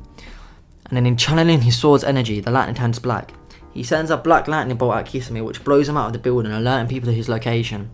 Itachi rushes at him with a kunai, and Itachi rushes at Sasuke with a kunai, and Naruto gets involved again, and Itachi activates his Sharingan and says, "Kid, I'm telling you, this is your chance to run away. Get involved, and I'm gonna treat you with the same painful death." Naruto and Sasuke stand up, look at each other, and smirk, and says, "You're not getting in the way between us." Naruto activates his Sharingan, catching Itachi off guard, and Sasuke says, "Yes, Itachi. Through countless struggles and mission, and even triumph, Naruto's technically in Uchiha now. I'm not alone. I don't need you. And now, if not now, someday, I will kill you. No, we will kill you." Itachi hides it, but he smiles. Sasuke's found a good friend, and they rush towards him. Itachi thinks it again. Even after being threatened with death, Naruto was not leaving Sasuke out to dry. He was not going to let him die. And this is enough for him. Itachi jumps out the window backwards and sees Kisame on the ground, covered in horrific burns. This intrigues him even more. What type of kid is strong enough to cause that sort of damage to a member of the Akatsuki? But now that they lost him, the only thing they can focus on is their tuning Sasuke Itachi. And as such, we're back where we are. We now go to the very start of the tuning exam. The first bit was easy, they breezed through it. Then we get to the second bit of the Forest of Death arc. They all begin rushing through, and in a matter of a minute, they have the second score they needed. And as such, they begin heading to the end zone. But Naruto decides he needs to take a piss, so that's what he does. When he gets back, while he's pissing, he gets attacked by a snake. But Naruto thought this would be a bit of fun, but we go back to Sakura and Sasuke. Ninja disguised as Naruto appears, and he goes, hello everybody, let's go." Sasuke straight away could just tell this wasn't Naruto. Not only because Naruto having that Uchiha thing, he just has a bond with Naruto. And immediately Sasuke pulled out a kunai and chucked at Naruto, cutting his cheek. This caught him off guard, the imposter, and he de-transformed and he says, "You're smarter than you look, Uchiha brat." He rushed at Sasuke with a kunai, but no one was ready for the increase in strength that Sasuke actually got. And Sasuke, in a matter of seconds, cut one of his fingers off and knocked him out with a single kick. We now go to Naruto, who's fighting the snake. He at this point had been swallowed by the snake, so he summons his sword and cuts it in half easily. He feels this massive snake's soul get absorbed into him, and as well as the chakra. This gave Naruto an ability he hadn't had yet. It gave him the ability to use poison and thermal vision. But he also felt the link that this snake had. It was a summoning, and it was linked to Orochimaru.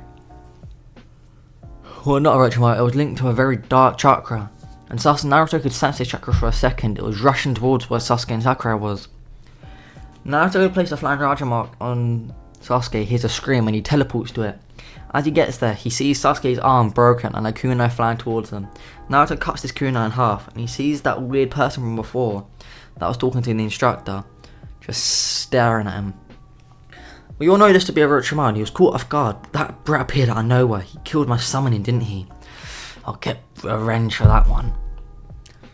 Naruto looks at Sasuke's arm and thinks, that's when he's caught off guard. Sasuke's arm is actually healing. If you watched the last episode, you know, but after Sasuke went under metamorphosis, he actually died, and Naruto had to bring him back to life, changing Sasuke's lifespan to be 1,000 years. Naruto also learnt that he can give out years for people to live. He sees that Sasuke's life, the amount of life that he has is going down, but not at all. Instead of it going down by seconds, 1 second is like 10 seconds, but his broken arm heals in a matter of 5 seconds. Not completely, but the bone that was sticking out of his arm's not there anymore. And Naruto handles the rest and heals him. He's also figured out he can heal nearly any injury, just pouring life energy into them. Naruto looked up at Orochimaru, still with his sword in his hand, and screamed, "You bastard, show us your real face." Orochimaru caught off guard by this, said, "What are you talking about?" Naruto waved the sword, and a wave of chakra hit Orochimaru's face, blowing away his disguise. And he says, "You brat." He lunges towards Naruto, attempting to freeze him up, but does not work on Naruto at all. Naruto easily dodges out of the way, unsummoning his sword and decks Orochimaru in the face and then flying backwards. Naruto's, for the first time, has felt a feeling he hasn't felt in ages, pure unending rage, seeing Sasuke's injury. He's getting more and more pissed off at the second. Orochimaru uses his Gucci to make Sakura freeze up, and Sasuke only gets slowed down a bit, as he could fight through it. But as he says that, Naruto realises he can't sense Orochimaru anymore. At the last second, he sees Orochimaru's fire plasma bite Sasuke in the neck. He sees Sasuke fall down backwards. Naruto didn't think, only thing he thought is, did Sasuke just die? Naruto's sword disappears. As his mind goes blank, rage consumes him. He appears in his mind, and it's a mysterious beast. Sorry if you guys heard that. That's proof. I'm not even going to remove it this time, so it's proof that you guys know I'm not lying. My audio keeps on corrupting. But anyway, he appears in his mind, and a mysterious beast says to him, "So you're the brat who stole my other half." I'm not even annoyed, I'm quite impressed for a baby to be able to handle that. Maybe you are the first human I've ever met who is actually worthy of my power. Maybe it's set for your father. Hearing this, Naruto starts back to reality for a second. He says, "Do you know about my father?" Kurama laughs and says, "Oh, do I know? Make you a deal. Use my power this once, and not only will I teach you to use more of your powers, I'll tell you about your father, and most of all, you'll be able to get revenge on that man. And I'll even bring that little Sasuke boy back to life for you, because by the way, he is dead." This, of course, is the biggest bullshit Kurama's ever spoke about. But this sends Naruto back into a rage. He pops back into reality, a two-tails cloak, not even a one-tails.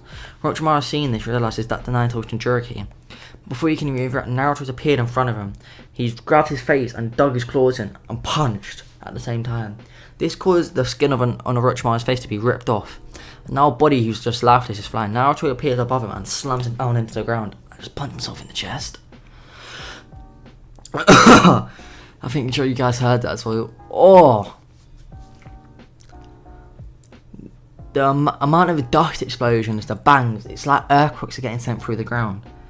And the shinobi, the ambush, everyone who's meant to be looking over the Chunin down panics and thinks maybe that someone's actually dead. Worse, either the one-tails from the Sand Village or the nine-tails has gone berserk, which is half right. They get there to see Naruto in his two-tails form. They at first believe that the nine-tails has gone berserk, and they prepare to kill Naruto. But then they see Orochimaru. Even without his face, they recognize him. And after the third Hokage is informed, he not only makes sure that no one attempts to kill Naruto, he also says, "Let Naruto deal with him," and he comes to watch.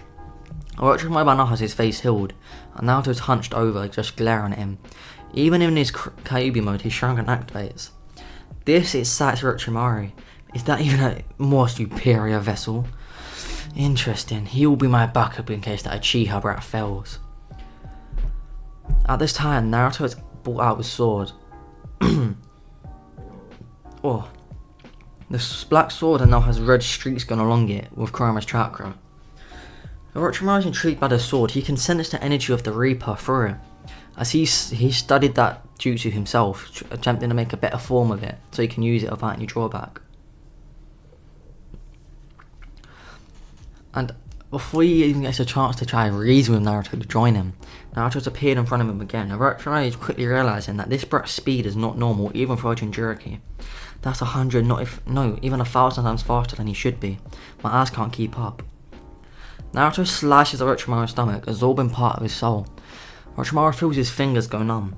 What is that sword? Orochimaru, for the first time in years, felt actual fear, and he's trying to run away. Naruto, with his big demonic smile on his face, chucks his sword and it pierces Orochimaru's stomach. Orochimaru feels the sword absorbing his chakra, and he thinks, it's his chakra and his soul. Our hands are fully numb. He just thinks, if I can get control of the sword, he grabs onto it. Orochimaru gets overwhelmed with complete agony, pain, distraught. If someone tries to use Naruto's blade without his permission, this is what will happen. Now Orochimaru is numb from the waist down. Naruto pulls out the sword, and Orochimaru falls there lifeless. He's trying to reason with Naruto. Young man, join me and I will help you reach power you've never seen before. I know how this village treated you, you're Jinchuriki. Join me and you can have revenge. Naruto laughs. Without even knowing it, with help of Kurama guiding him, he stabs Orochimaru again, this time giving Orochimaru his soul back. Orochimaru feeling his body's movement come back, he thinks Naruto's joined him, and he sits up and he puts his hand on Naruto's shoulder and says, that was the right choice. Together I will guide you. In reality, Orochimaru realised now that Naruto's body is far superior than anything he's seen before. He's going to take it now and use Sasuke for later. He enters that white snake form and wraps all around Naruto, draining Naruto's chakra. Naruto's sitting there. He's in his mind. The only thing that's rushing for his mind is kill, kill, kill. Kurama doesn't even mean to take him over, but the hatred is just pouring out. Naruto and Kurama are losing control of each other. It's like a different entity in one set, guys. And now Naruto's in his mind. Before the final straw where he lost himself, a woman with red hair came next to Naruto and stroked his cheek. She said, my son, calm down. Naruto doesn't know why, but he had just calmed down amazingly. And the same emotion he got when he saw his father, a tear fall down his eye. She said I'll explain more of it later, until she touched Naruto's back. Naruto felt power explode from his back. And in reality, Uzumaki chakra chains have exploded from his back, wrapping around Orochimaru, sealing his chakra. Naruto, with now humanity regained, knows the only chance he has. He dives towards Orochimaru, piercing his chest. And Orochimaru is dead. And the number in the top right goes to 3. As well as you got like another 5,000 worth of life. He stole that from Orochimaru. That's his life force that Orochimaru had. And as such, the Chunin exams are finished and the real fights begin. Naruto insists on keeping up the fight, even though he's insanely injured. And the third Hokage, who actually went to torture him, is amazed. All them injuries he sustained before from using the Ninth chakra had been healed instantaneously. Even the Ninth chakra's healing is not that good. Naruto just used up some life force to heal himself, as he figured out that's what Sasuke can do, and he tried it on himself and it works even more efficiently. We now get to the first fight, which is Kiba versus Naruto. Naruto actually destroys him. You know what, to save time, all the fights that happened before go exactly the same, except for ones with Naruto in it. Now we just go to after Hinata and Neji's fight. With Hinata being insanely injured, Naruto knelt down and healed her. Shocking everyone, how good is this brat's healing jutsu is what some of the villagers thought. The other ones were quite amazed and actually relieved. And especially the Hyuga clan. They thanked Naruto from the bottom of their hearts. Even though they put Hinata in that position, they didn't want the leader. He actually didn't want his daughter to die, did he? But now we're getting Neji versus Naruto. Naruto's taken a very dark walk towards Neji, stamping the ground. It's cracking beneath his feet. And as soon as they say begin, Neji tries giving a speech. I'm gonna prove to everyone. Before that even happens, Naruto appears in front of him and decks him hard in the face and then flying backwards. Neji screams, how dare you, I'm part of the Hyuga. Naruto appears in front of him again and stamped on his face. He picks him up by the throat and dangles him in the air. And he says, do I look like I give a fuck about what clan you're from? Do I look like I care if you're from the lower branch?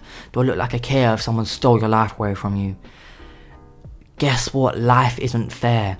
At least you have a home to go sleep in. There's some people on the streets who had to sleep for the freezing cold nights while you get a bed to sleep in. So what if your life, because you were born as a lower branch by a few seconds? So what if your life is to serve someone else? At least you have a life that you can live. Huh?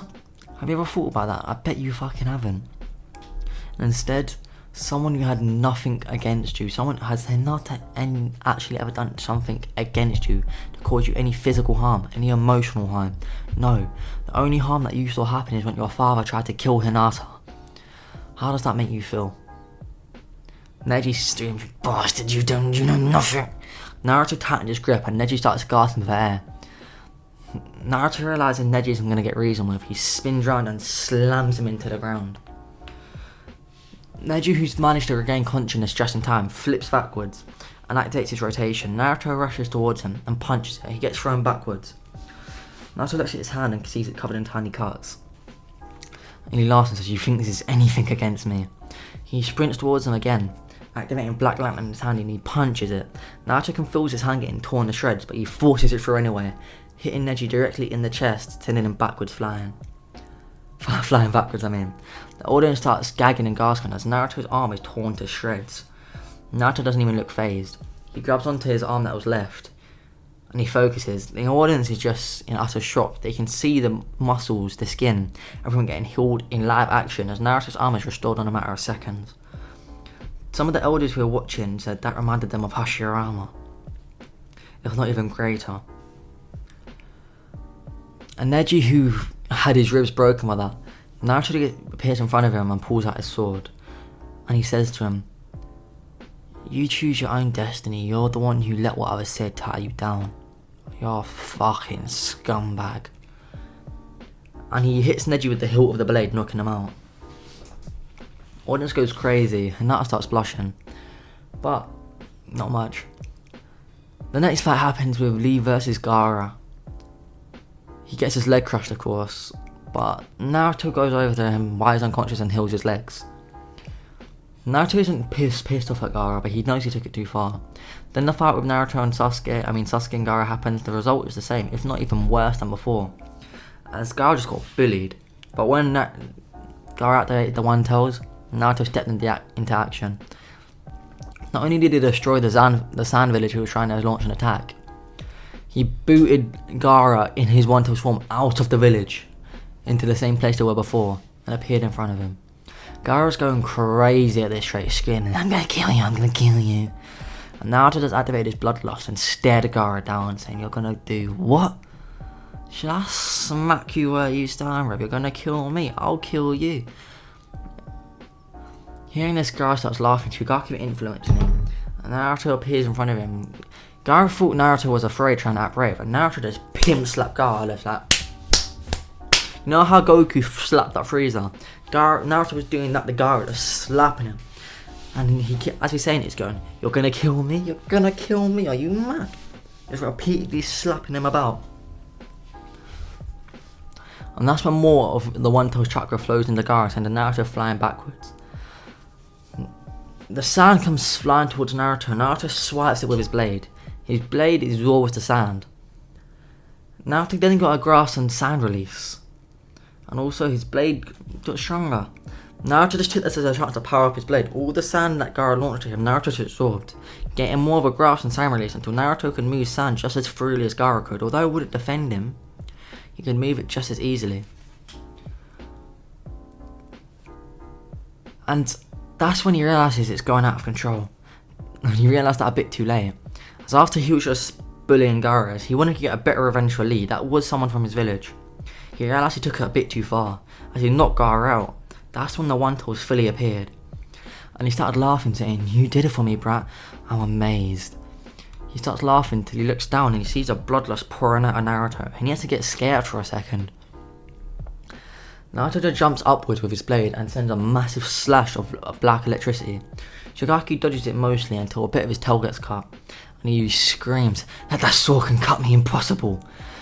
He suddenly felt a bit of his chakra be drained, and he felt a bit lightheaded. That chakra got absorbed by Naruto. His sword now had access to One Tails chakra, as well as a bit of the One Tails soul. Naruto gained the ability of the One Tails, and the rich really know where he's gonna go. And he says, "So I have the 9 tails, the 1 tails. So there's 7, 8 more beasts I need to hunt down and attack. Easy peasy lemon squeezy." As such, Naruto rushes at Shigaki, and he even starts talking to Kurama. And he says, "So 9 tails." Kurama says, "My name's Kurama, actually." "Oh, so Kurama, you said you was going to teach me more about my powers. I've bloody killed Orochimaru like you said." Kurama says, "I don't know much about your sword, and I know you can absorb life energy, but do you have any way to access the pure energy you absorb?" Naruto says yes, and Kurama says, "No, you access the base of it. Split up into groups, focus."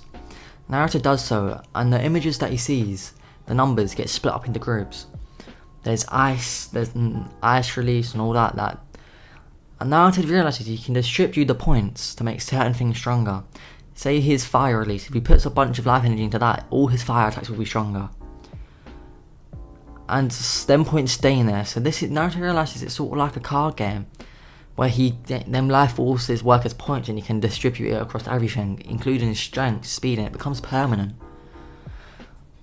Naruto says, interesting, and he finally sees Kuroma's ability of Kuroma. He activates it. This is half of Kuroma's soul. It's infinitely generating chakras. Half of Kuroma is chakra. It's infinitely generating. This is now power that Naruto can tap in at any point, but he can't link with it. He still needs Kuroma to link with it. But when this happens, one until his chakra starts pouring out of Naruto. But he has full control. None of his emotions are affected. And Kuroma says, so interesting. I've never seen a Jinchuriki be able to use this power before. Normally your emotions are influenced, even at the tiniest bit, even if you have a perfect relationship with your tailed beast. But at this speed, Naruto dives towards Chugaku and starts cutting him about with his sword. Each time his swords get sharper, stronger, causing more damage with each cut. Naruto desummons his sword, sends his chakra chains out, wrapping around the one tails. Finally, he sees Gaara sitting on top of it. He does an Earth style attack, Earth style, Stone Fist, and he dives towards Gaara. And he punches Gaara directly in the head, releasing the jutsu, and Gaara falling down sees Naruto's big smile flying down towards him, catching him before he hits the ground. And Gaara just says, Naruto's a Maki. We should be friends. Now with Gaara lying there, unconscious in Naruto's arms, Naruto smiled and said, looks like you had a tough life as well. Naruto can see deep inside Gaara's soul. Well, he can take it metaphorically. He can see the pain in Gaara's eyes. And he says, I guess we should be friends. Naruto heals all his major injuries, as well as with a certain jutsu he learnt from the Sacred Skull. Remember, Naruto doesn't really need it to practice. He can absorb jutsus with their chakras there. With a jutsu that he learned on the Sacred Scroll, one apparently invented by the legendary Sanin, Jiraiya, his teacher. Naruto placed his hand onto... God damn it. Naruto placed his hands onto Gaara's seal and tightened it a bit, sealing off the dreams that Chugaku would give him. As well as Naruto learns a bit about his own soul. Before anyone could come over, he put his hand on his stomach and went into his mind. And he looked Kurama dead in the eye and he said, we're gonna have a problem if I unseal you. And this Kurama laughs and says, kid, why would I want a problem with you? You already have half my power. As soon as you unseal me, the better. You understand. And you have the jutsu now, you can seal me whenever you want. And hearing this, Naruto says, I guess you're right, and he unseals Kurama. The gates explode open and Kurama attacks Naruto. Naruto was confused. As soon as this gate was opened, he could sense emotions. And what he got in turn with that was Kurama wasn't attacking him out of maliciousness, he was testing him. So Naruto was going to live up to this test. He ducked underneath the weight of Kurama's slash, and using life force to strengthen the gain extra strength, he grabs Kurama by the tail and spins him around and slams him. He then jumps up in the air and yells, Odama Rasengan! Using life force to increase it, he slams it into Kurama. Kurama just laughs and says, that's enough of the test for me. You can feel it now, can't you? Naruto can feel the chakra in his veins speeding up as it courses through him. He also feels another part of himself. Shut up! He also feels another part of himself that he couldn't use before, getting access to. And another thing, the back of his hand is burning. He pulls out his sword. Dark energy is just eroding from it. And Kurama says, finally. Dark energy that matches the same type of energy his sword is made up of pours out of Kurama. Kurama smiles. What Naruto noticed before that, Kurama seemed a bit weakened. All this dark energy poured out of Kurama straight into his blade. Eventually it was done. Kurama collapsed after him and said, I've been using 99% of my energy to fight off that goddamn Reaper. Naruto asked, he said, when I was sealed in you, your father used the Reaper technique. But the Reaper tried taking my soul and he was pissed off that your father sealed it in him. By the way, I know the Jutsu isn't sentient for this what if it is. And it's been fighting for my soul for ages, but somehow you absorbed it, so I give you my thanks. Naruto attempted to talk to Naruto until he got pulled out of his mind zone by Sakura, who's screaming at him saying, Sasuke's gone, we can't find him, where is he?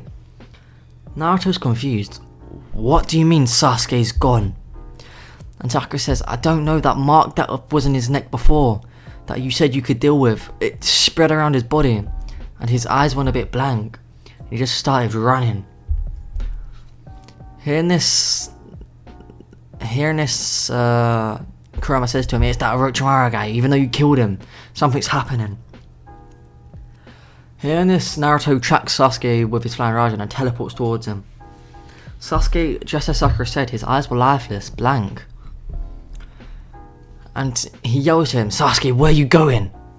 He dives towards him and Sasuke dodges it with ease. He spins his foot around and kicks Naruto in the face, sending him flying backwards. Naruto gets pissed off. He amps up his own energy with using Life Force. And he starts flying towards Sasuke, remember? Actually, no, that was the last wave. Naruto activating his KCM form, with Kurama helping him. He speeds up and he dives towards Sasuke. Sasuke now, even with this weird power boost they had, wouldn't be able to keep up with the speed, and Naruto decks him in the face. For a split second, a glow appeared back in Sasuke's eyes, but it quickly faded again. Naruto could just sense the weird, using his blade of course, could sense a weird chakra that had connected from the curse mark to Sasuke's brain. And he intercepts Sasuke again and again and again, and at one point he had him pinned down about to absorb the energy, until a weird white snake dived at him and Naruto barely moved out of the way.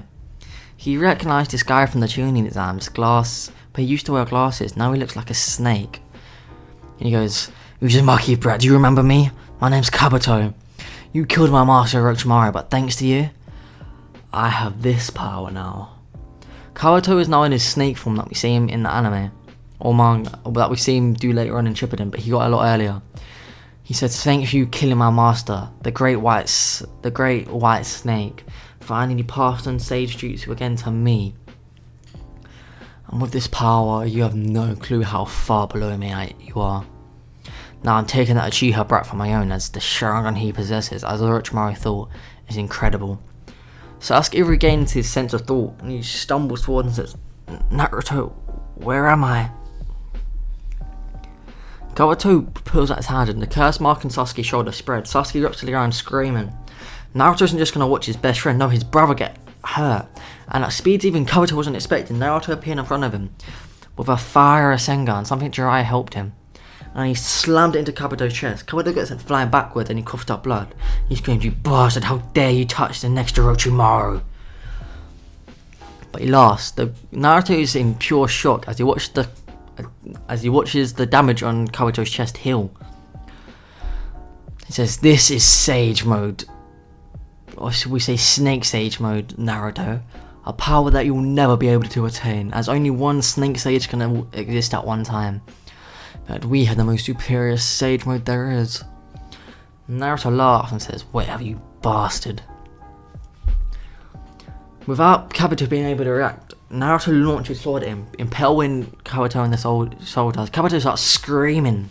He's never felt pain like this before. He can feel his actual soul get absorbed by this blade. He tries ripping it out, the same way Orochimaru did, and the process speeds up. Naruto unsummons the sword, and Kabuto lays there paralysed for like a minute. Naruto was confused that his life force at first was drained to a few years, but sees that the Sage Mode is replenishing it. Naruto dives down to Sasuke, and using another technique he learned from the Sacred Scroll, he examines the seal, and he reverse engineers it, extracting the last bit of Orochimaru there was, and he says, so this is what causing the pain. Orochimaru's miniature head is there, you nine-tails brat, release me this instant and you shall be forgiven. I am the great Orochimaru. Not only will you be forgiven, I will teach you that Sage Mode that brat over there stole from me. Naruto just laughs and says, you think you have the upper ground here, saying you'll spare my life. Don't make me laugh. Naruto summons his sword and he slices the last bit of Orochimaru, killing him fully. Naruto was confused. The weird energy he'd never felt before. Snake Sage mode. Coursed through his veins. It was stolen from Kabuto. And Naruto just laughing. You said I'll never possess this power. You know Mitsuki from the Boruto manga. He has his Snake Sage mode. Naruto enters that. Mitsuki's caught off guard. How impossible. There should only be one Snake Sage at a time. Naruto appears in front of Kabuto, decking him in the chest. And he attempts to rip his heart out, but Kabuto sends a snake out from his tail and bites Naruto hard. Naruto is not fatal. He grabs this snake tail by the neck and starts absorbing life energy from it. It then grabs up and dusts away. Kabuto jumps backwards and thinks, that brat, he just stole 30% of my energy. What is he? Kabuto panics and he knows he has to run. And as such, she uses a getaway jutsu. Not before Naruto could slice one of his arms off with his sword. Naruto stabbed his cut off arm with his orb and his sword absorbs it. And he says, so this is snake energy. I'll have to ask Jiraiya about this. He rushes over to Sasuke and he sees that Sasuke's having a siege up. He's foaming from the mouth. Naruto gets on top of him and he starts shaking him. He looks at Sasuke's life force and he's confused. It's skyrocketing. 1,200, 1,300, 1,400. And as soon as he gets to 500, Sasuke stops shaking. He opened his eyes and Naruto's confused. There's a weird pattern. Sasuke has awakened his Genki Sharingan. Naruto puts his hand down towards Sasuke's eyes, activating his lifesteal energy very lightly, attempting to copy this. And he absorbs it slightly. Naruto jumps back because his eyes begin to burn. And looks in the puddle. He has awakened his own Sharingan. You guys comment down below. I've already have a sort of idea of what I want it to be. But you guys comment what you want his abilities to be. I know I'm dragging this, but it's because what's going to happen next. After this, he picks Sasuke up, he's still unconscious, and teleports back to the village. He puts Sasuke in hospital. And they put him under emergency life care. They're saying he barely has a pulse. And this brat, he's nearly died twice in the last few months. Naruto just laughs. He knows Sasuke will be okay, but he don't know how long he'll be asleep for. Naruto sprints around the village till he finds Jiraiya and immediately starts questioning him about Sage Mode. Jiraiya gets caught off guard. Naruto, how do you know about Sage Mode? He explains that to Jiraiya that Orochimaru's apprentice had something called Snake Sage Mode, and Jiraiya's face turns white. Damn it, he's a danger. And Naruto says, let me finish. After fighting with him, I absorbed part of his energy, and Naruto enters Snake Sage Mode. This catches Jiraiya off guard. Impossible. What? Naruto deactivates it and he says, I don't know, but I can use it and it feels weird. Jiraiya immediately says to Naruto, I don't mean to panic you, but you're gonna have to come with me for a few years. We need to train you. In this, Naruto openly says, sweet training, let's go. But then he realizes a few years. What do you mean a few years? Now Jiraiya says to him, probably like 3 or 4 years minimum. In this, Naruto says, oh, is it necessary? And Jiraiya says, I believe so. I've got an intel from one of my sources that the Akatsuki are making a move on all the tailed beasts, and one of them wields the most powerful dojutsu in the world, the Rinnegan. So we need to prepare you for that, as you have the 9-tailed fox. They'll be coming after you soon. And I know you're confident in your abilities, but someone with the Rinnegan cannot be trifled. Hearing this, Naruto agrees, and he writes a note for all his friends. Hinata, he says that they need to catch up when he gets back, and he gives her training, like something to train to strengthen the Byakugan. He needs a note for Sasuke, explaining how he needs to leave, and he recommends Sasuke to go on his own journey to find his brother, or information about his brother, and to get as strong as possible. And like a year and a half through, he left the location. I was going to meet up there. Sakura, he just left a note saying, fuck you, you Lucius bitch, train your chakra control. Even though you're quite useless right now, you have insane chakra control. Here's the location that Jiraiya gave me. This is one of the legendary signings, Tsunade. Find her and convince her to teach you and prove you're not useless. After this, Naruto left before Sasuke even woke up, and he began his 3-year training mission. Throughout the first 6 months, Naruto just trained on chakra control, a technique that Tsunade taught Jiraiya, a basis of it. Naruto has a superhuman strength like Sakura. They practice on linking their tail beads so Naruto can enter that massive chroma link form. They practice on making tailed beast spawns. Naruto absorbed more life energy. By the time he left, he had about 20,000 years worth of life energy. Right now, he has about 150,000. This is from him fighting ninjas with Jiraiya, absorbing magical beasts through his training. And as such, remember, the more he absorbs, the faster he trains. So Naruto can now perfectly use any nature energy and any jutsu at all with ease. He's even starting to get in the grasp on using jutsu without any hand signs. He is yin and yang, which Naruto is starting to particularly like. He even finds a burial ground to Hashirama where it has some of Hashirama's DNA. He absorbs that and he feels his power flourish. And finally, with 5 months left before they have to meet Sasuke, Jiraiya takes Naruto to Mount Momoboku, and to learn more about Sage Mode and potentially learn about Toad Sage Mode. As soon as they arrive there, 3 massive toads attack Naruto, sensing the snake energy, but Jiraiya blocks it. Gababunta immediately says, Jiraiya, why are you with a snake sage? And Jiraiya explains the situation. Gababunta is confused, and he says, so you're not trained, you're not a disciple of that old massive snake, but you have his power. Interesting. Let me guess, you want him to learn Toad Sage Mode as well? What makes you believe he's worthy? And Jiraiya whispers to Gababunta, I will believe he's the child of prophecy. After hearing this, Naruto gets taken through the tutorial to that very old Toad Sage, and he tries showing off the power of Sage Mode, but Naruto does it easily without anything. And they begin the training of Sage Mode. Naruto progresses hundreds of times faster due to all the potential he has, and already had Grass and Snake Sage Mode, and within 2 months Naruto is a Master Sage. And he's walking through the Tower of all the Frogs. He's just learning Toad martial arts. And he's walking through the massive statues of all the great sages till he gets to the final one. Naruto's overwhelmed by the power radiating from him, and he puts his arms up and he begins absorbing it. Naruto feels something weird in his chest. Pain. But he stood his ground against it. He carried on absorbing it, even if it meant he was going to give his last breath. And finally, the statue crumbled and Naruto fell backwards. He was woken up by the old sage just slapping him, saying, you destroyed the statue of our ancestors. But Naruto attempts to speak, and the pure chakra infused in his voice, it blows the sage backwards. Naruto, in all honesty, feels weird, not even good, just weird. His vision is flashing in different colours. He can see millions of miles away, what it feels like at least. He activates his Sage Mode, and it's weird. His body is now constantly generating Sage energy. He doesn't need to gather it on his own. And Naruto had discovered other abilities. He could control animals.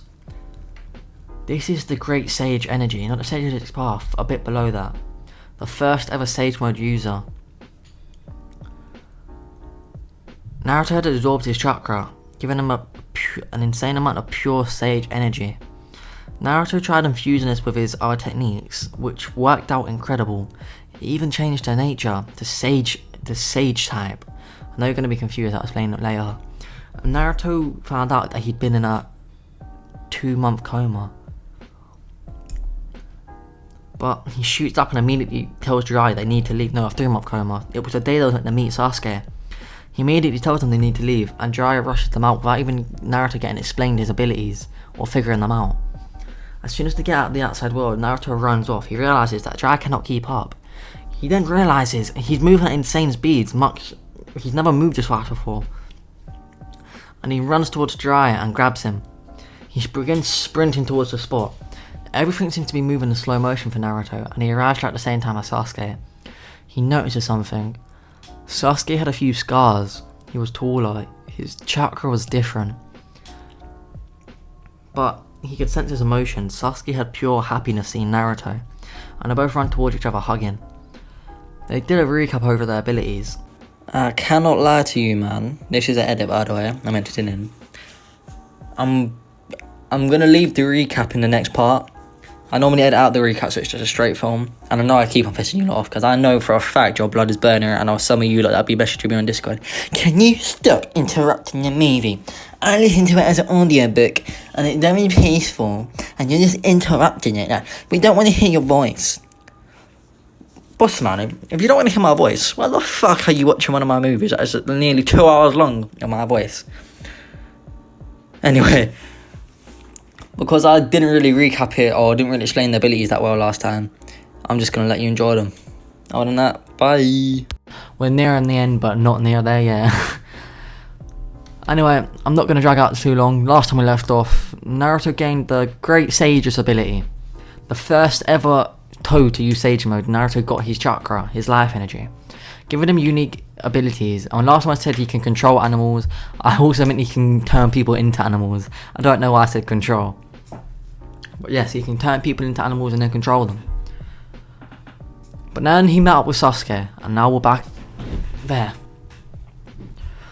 We cut to Naruto and Sasuke, who are at the most happiest they've been in the last 3 years, being reunited with their brothers, what it feels like to them. So they start talking.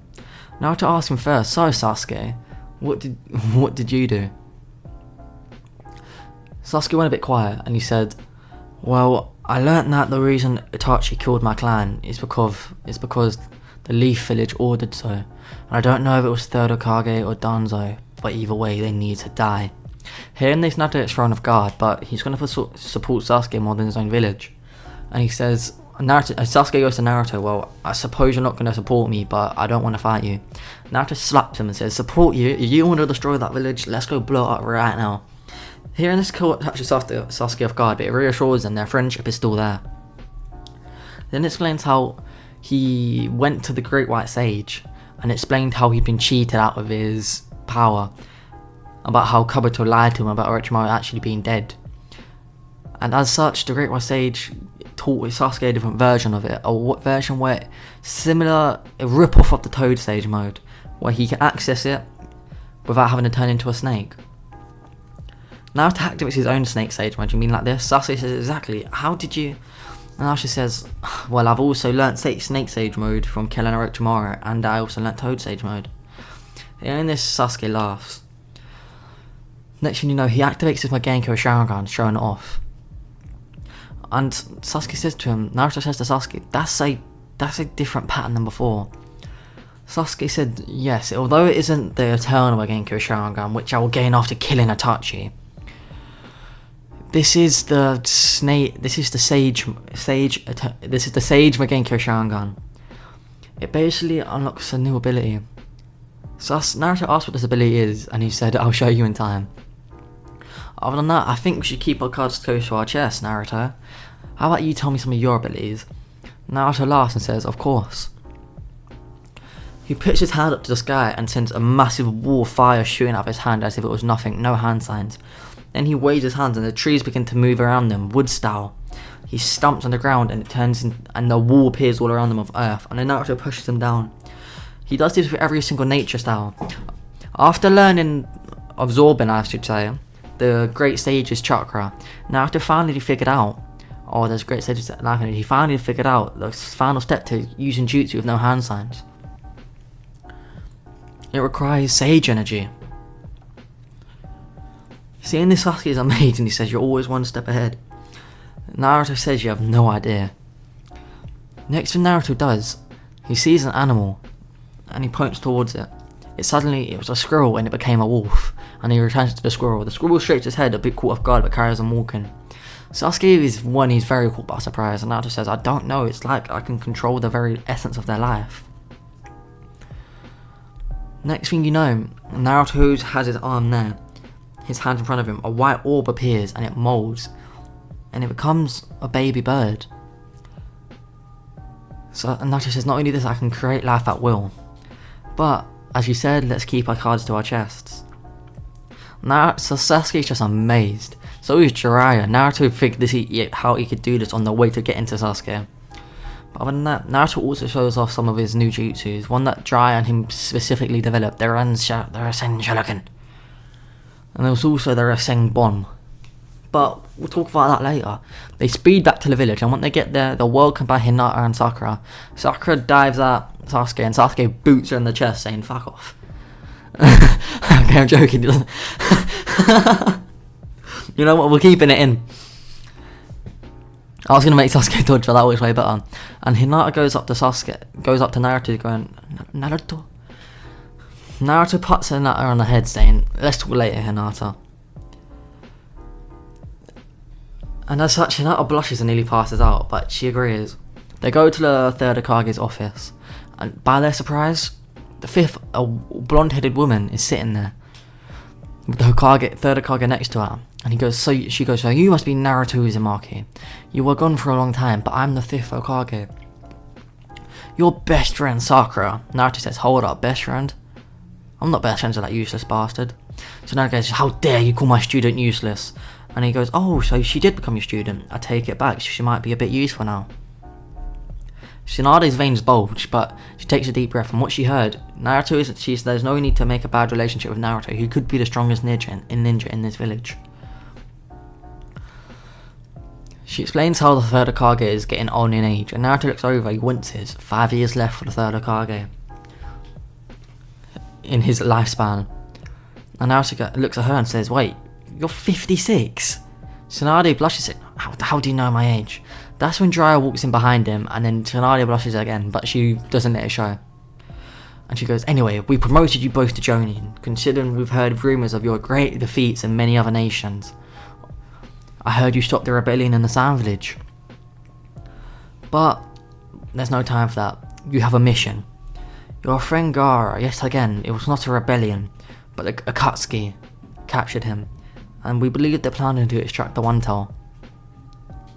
If this happens, Gaara will lose his life." Hearing this, Naruto's eyes flare red with the Kyuubi. The third Hokage and Tsunade get ready to fight, and Naruto says, "Relax yourself, I can control it." Him and Sasuke leave immediately, with Sasuke and Kakashi following them. Jiraiya said he had to handle other businesses. Naruto and Sasuke get bored waiting for Kakashi and Sakura to keep up, and they both disappear in a blast, and like a shockwave appears behind them. Kakashi smiles, learning how strong his team has become, and Sakura, well, she's alright. They get there in time to the Akatsuki hideout, and they stand next to the wall, hiding. Not because they're scared, they want to figure out a way to get in and save Gaara the most efficiently. After about 2 minutes of surveying and checking the ground for seals, Kakashi and Sakura finally show up. They figured out what they need to do. Naruto goes up to the wall and he's ready to punch it, and Sasuke goes, "No Naruto, let me show you." Sasuke activates his Susanoo, not the full perfect Susanoo, but enough with a bow, and he shoots an arrow at breaking the wall. At this time, every single Akatsuki member is there, and then he sees Gaara in the middle. Naruto gets pissed, and before anyone could react, snatches Gaara out the seal, getting caught in it himself. The Gedo statue is just there, absorbing him. Naruto's starting to get pissed. He overwhelms it with pure life energy. This wakes up the Ten Tails, but it disappears in a flash, or more like in a weird spiral. Naruto says, that is not normal. But then Kisame dives at him, saying, you stole my sword. Die now, already in his zero-tailed beast form. Naruto dodges out the way and decks him in the chin, grabbing him by his throat and slamming him down. He pulls out his blade and stabs him in the chest, absorbing everything. Everyone except for Sasuke was amazed by this. Naruto has gotten so strong in such a short period of time. Well, not short. Shut up! Instagram, dubbed the prophet. Ooh, I need to go check out what that quote says. When next, Konan throws Popo Bombs at him and Naruto just eats it, activating KCM1. He blitzes Dodaria, who Naruto got told that was the one he kidnapped him. He slaps Dodaria's head off, but his body just explodes. Damn it, a clone. Naruto surveys the area, but before he can even do that, he hears Dodaria scream. Sasuke's caught him in the Susanoo, and he begins to crush him. After crushing his spine, he lets him fall, and Naruto dives towards him and slashes him, absorbing his soul and his life force. This continues to go on and on. Toby runs away. And over time, the only people who were left were Nagato and Konan. Well, Pain. Naruto says, so what? You're meant to be someone special, are ya? Hearing this pisses Conan off mostly, and finally Naruto senses it and he says, Sasuke, to your right, Itachi's here. Hearing this, Sasuke's eyes light up and he speeds towards it. Then I'll go to what happens there. Naruto begins fighting Conan with that pain watching. He's easily deflecting every single one of Conan's attacks, even E to most of the explosions in his Sage mode. And he gets bored of it. That's when it happens. Chains explode from his back and he tears through Conan. But something Conan wasn't expecting. These chains have a chakra sensor. It's new. And where she was hiding, they'd follow her and pierce her heart. Seeing this pain explode with anger, blowing Naruto back, he says, what is that? He recognises it as the Rinnegan. He was told this by one of the great Toad Sage. And he laughs and says, this fight's going to be fun. They split up into the 6 paths of pains while they appear, and they begin attacking Naruto. Naruto moves out the way of one slash and grabs the really big one by the head and turns him into a toad statue with ease. Then to the one that was shooting missiles at him, he jumped up and punched it into the ground, shattering its body. He looks up and his chains destroys the other 2. He whips out his blade, and the final one is set for the main body. He slices that. Naruto felt weird. He just learnt a new ability, one of the Rinnegan abilities it seems. Naruto looks to all the dead bodies that have been decomposed and he puts his hand up and it absorbs it all. That's when it happens. One of Naruto's eyes turn purple. He looks in a puddle. Did he just unlock a Rinnegan? He ignores this for now, but all the abilities of the pains that he killed, he just gained them, stole them. So now the original pain has nothing else except for Almighty Push. But he believes that's all he needs. He launches Almighty Push at Naruto, and Naruto just roars back, actually deflecting it. No, overpowering the Almighty Push. Sending pain flying backwards. And Naruto isn't one to risk time. He appears in front of him, entering KCM2 to get even more speed, blitzes, ripping out his heart. Naruto looks down and sees nothing, just an empty hole. But he slashes it with his sword anyway, gaining that Almighty Push ability. Naruto finally senses where Nagato is, and he sprints over to him. When he gets there, he's caught off guard. Nagato has a Rinnegan, but it's all white. He screams, "What did you do? I can't see. You stole my abilities." Naruto laughs and says, "So you split your things up to gain into separate abilities, but I stole them. Now you lost everything." I'm not even gonna ask. And Nagato says, "Wait, the Gedo statue was formed. I know. I recognize my mistakes now. My last piece of redemption is, if that 10 toes is formed, your village is gone." Hearing this, Naruto snaps and he says, "Thank you for this. I'll give you a painless death." He slashes off Nagato's head, absorbing the final ability. Then it happens. The other side of his eye turns purple. He's unlocked the Rinnegan. He then informs Sasuke what's going on, and he sees that he does this by telekinesis or mind link. He can do that now, just get over it. And Sasuke's still fighting Itachi. Itachi's putting up an amazing fight, even being ill. It's going pretty similar to canon. He still does that, and Naruto speeds back to the village. And when he gets there, he just sees half of it destroyed and a massive tailed beast with 10 tails just roaring in the middle. Naruto dives full speed at this 10 tails and punches it, sending it flying away. He sees that masked man Toby, who he thought was weak, just standing above him. But his mask was different now, it was white. He could see through the gaps, a Rinnegan and a Sharingan. This is going to be fun. With this, Naruto begins fighting off the 10 tails, and it's going quite easy. He's informed all the other villages, where he healed Gaara and told them to gather his troops. He's fighting them all off. But even him, he's struggling against his 10 tails. He can't get a good spot to stop absorbing its life energy. And that's when Naruto feels it, a presence like he's never felt before, speeding towards him. Naruto alerts everyone that they need to hold off against the 10 tails while they can. Naruto also knows what he has to do. Using his own chakra as a link, Uzumaki was part of the Senju clan at one point. He does multiple hand signs, getting the third Hokage to help him. He found this in a scroll, as well as after he killed Orochimaru. He found half of it in a scroll and the other half from Orochimaru. He slams his hand into the ground. This is similar to the reanimation, but it's working solely off Naruto's link. however old they were in the past, so say Hashirama lived to 100 and all, etc. That took that amount of time off Naruto's lifespan, but it's fine now. Sage energy is permanently supplying Naruto with more life force, so his lifespan is constantly increasing. This is pure immortality. He summons up the first Hokage, the second Hokage, the fourth Hokage, them three. He sees him and he says, "Wait, Dad?" After seeing this, he tries it again, summoning up his own mother. They all look at Naruto and smile and hug him, but there's no time for that. He says to Hashirama, "I'm pretty sure Madara Uchiha's back, and he's coming." Hashirama says, "It's fine, I'll deal with him." He sprints off, intercept the Madara. Naruto goes with him, as he can sense Sasuke's on their way back, and he can also sense Sasuke has a massive power boost. They fly past each other, and he yells to Sasuke, "Deal with that massive beast!" Sasuke doesn't know what Naruto's talking about until he sees it, and he starts laughing, saying, "Damn it, Naruto." Sasuke had now unlocked his eternal Genko Sharingan. But anyway, Hashirama and Naruto intercept Madara.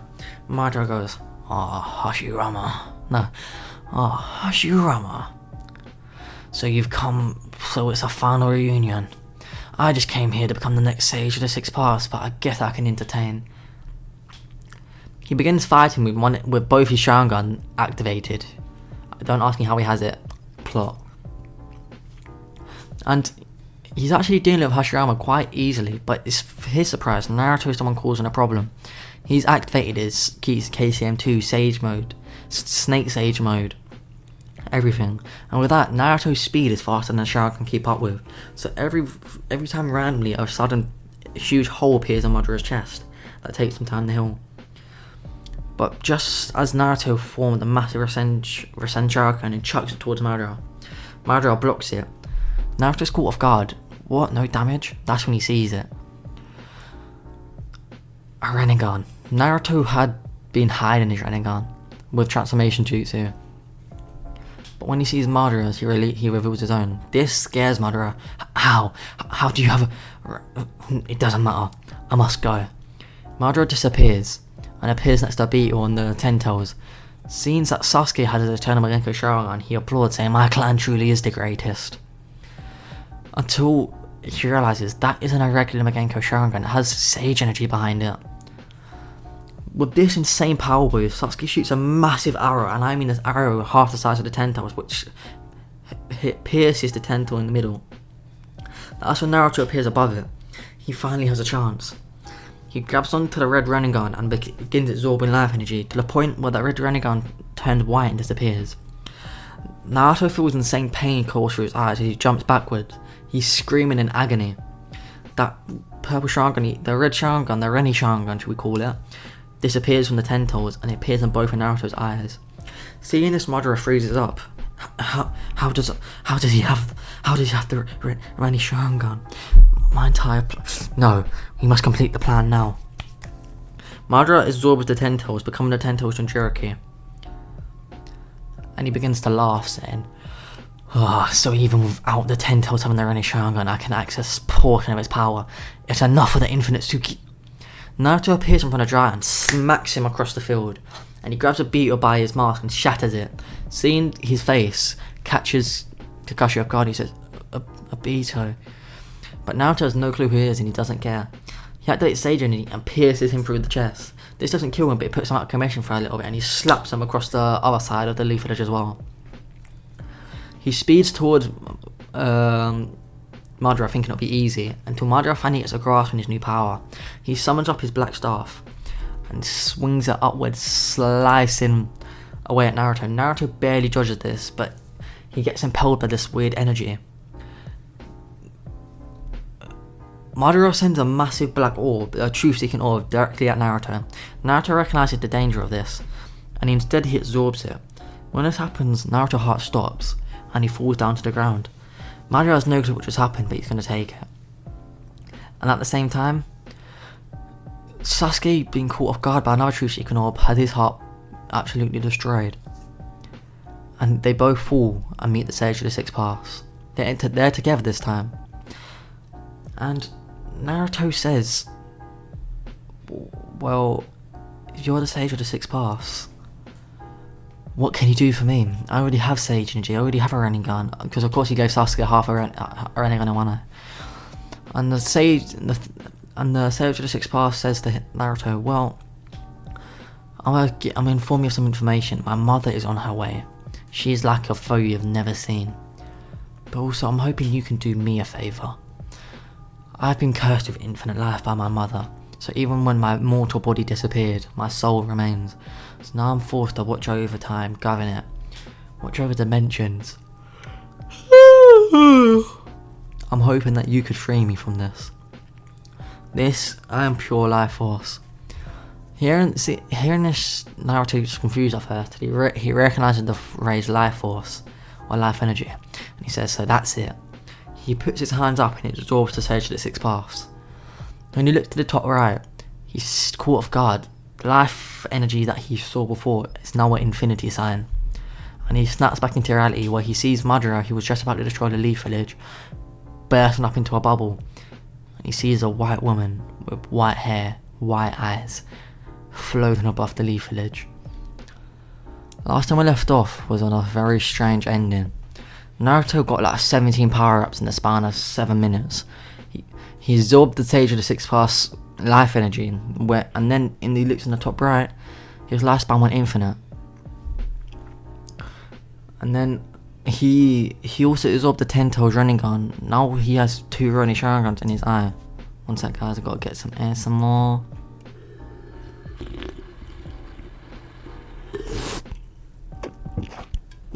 Oh, I love a bit of Pepsi Max sometimes. Coca-Cola's the best, but Pepsi Max sometimes just quenches it. But yeah.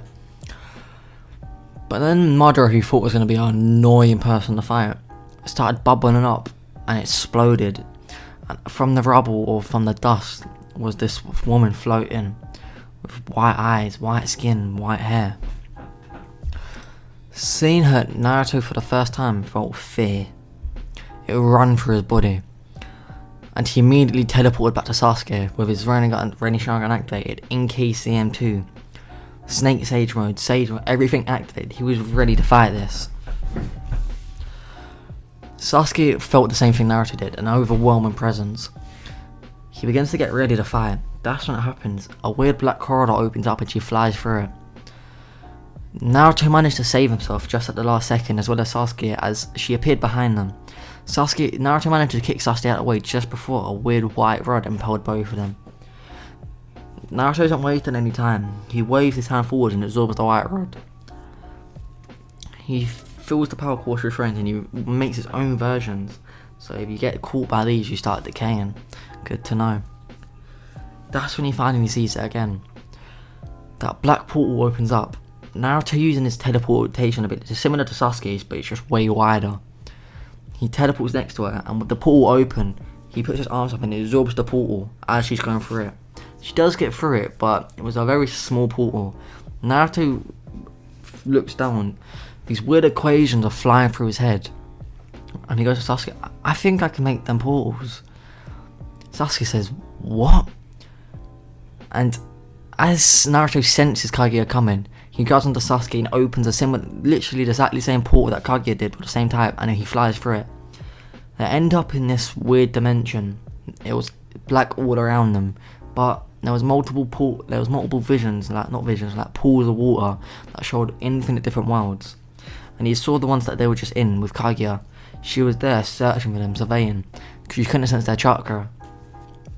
Naruto decided to pull a fast one on her and teleported behind her.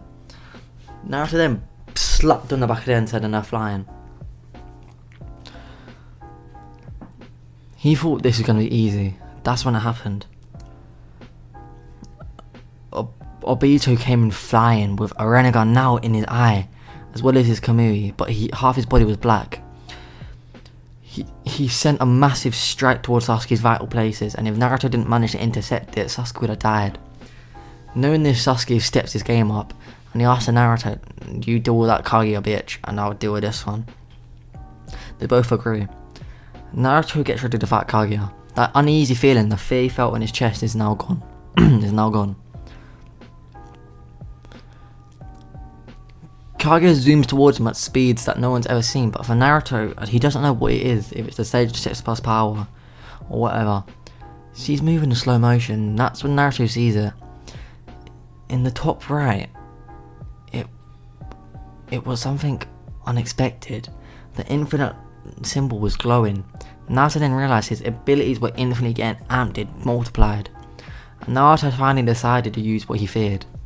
He pulled out his sword and took a deep breath. I wanted to be saved. I'm not gonna lie, I forgot about this. The black number that was there before begins to drop, and they all fly out of the blade. Zabuza, Haku, Orochimaru, any person that Naruto has killed with this blade is resummoned as sort of a reanimation, but Naruto can fuel them with life energy. This is why I waited. Naruto now has infinite life energy.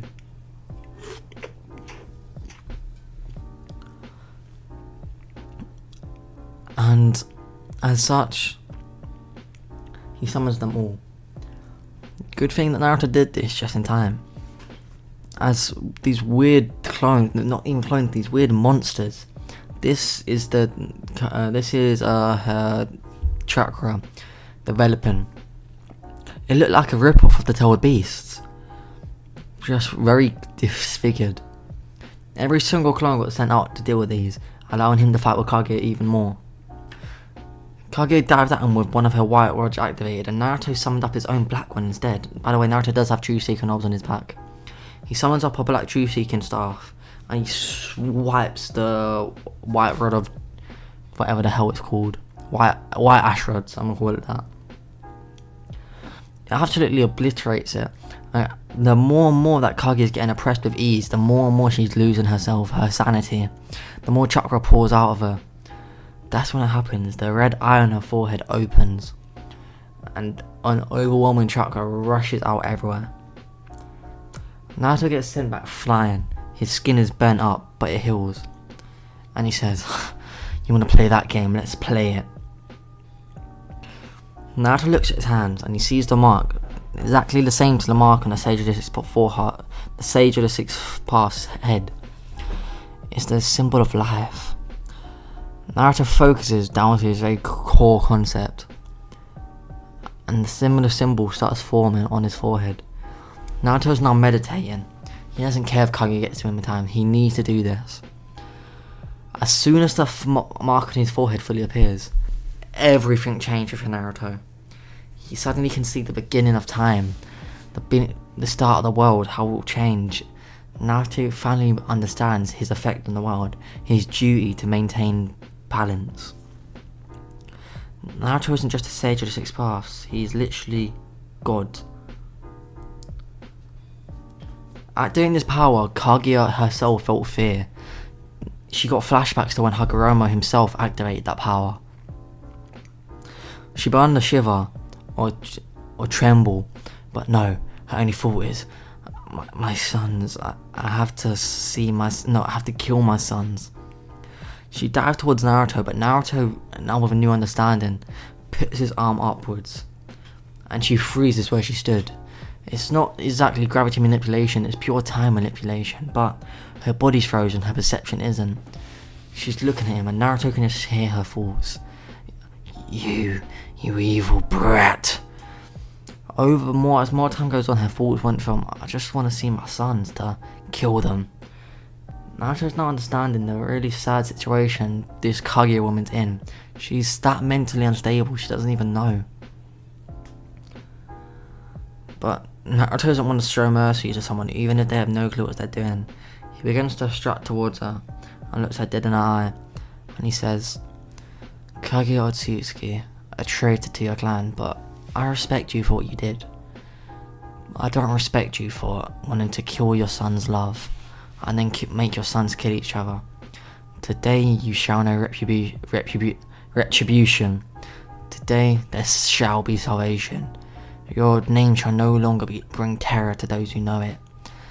Today is a new era for shinobi kind.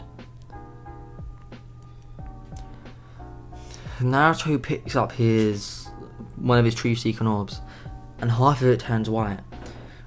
He then summons up his blade. He slams them together. His blade has reached its final form. Well, not final, a new form. It absorbed his sage energy. It absorbed his truth-seeking orbs, his white ash staffs. This sword has now unparalleled power. It's a one-hit kill. As it has the ability of the truth-seeking orbs and the white ash. If it slashes you, your body's dead and it absorbs your soul straight away. He places it to his side and gets in a stance. Kaguya is just overwhelmed by fear. She can sense the power. And as he's about to slash downwards, he barely freezes himself as Sasuke appears in front of him with that black mask covering his body. He was prepared to sacrifice his life for Kaguya. Naruto quickly realizes that isn't Sasuke. Sasuke was half speaking, saying, "Naruto, I'm sorry, help me. He played dirty just as I was about to win. Obito regained his sanity, and I tried to help him, but he took over my body."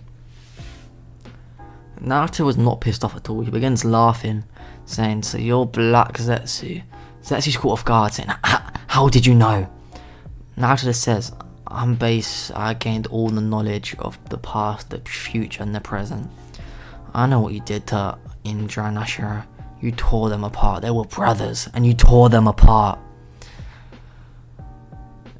Zetsu begins shivering. I don't know what you're talking about. I'm just loyal to my mother. Naruto unsummons his blade and he grabs Zetsu off on Sasuke and rips him off.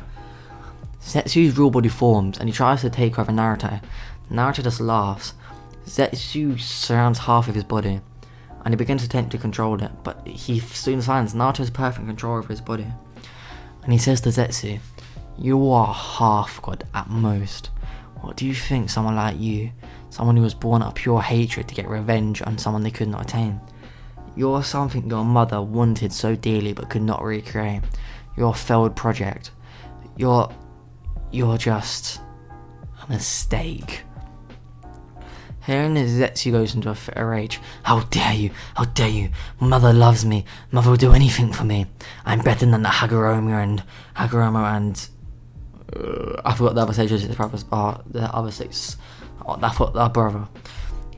And Zetsu goes, "Alright, mother."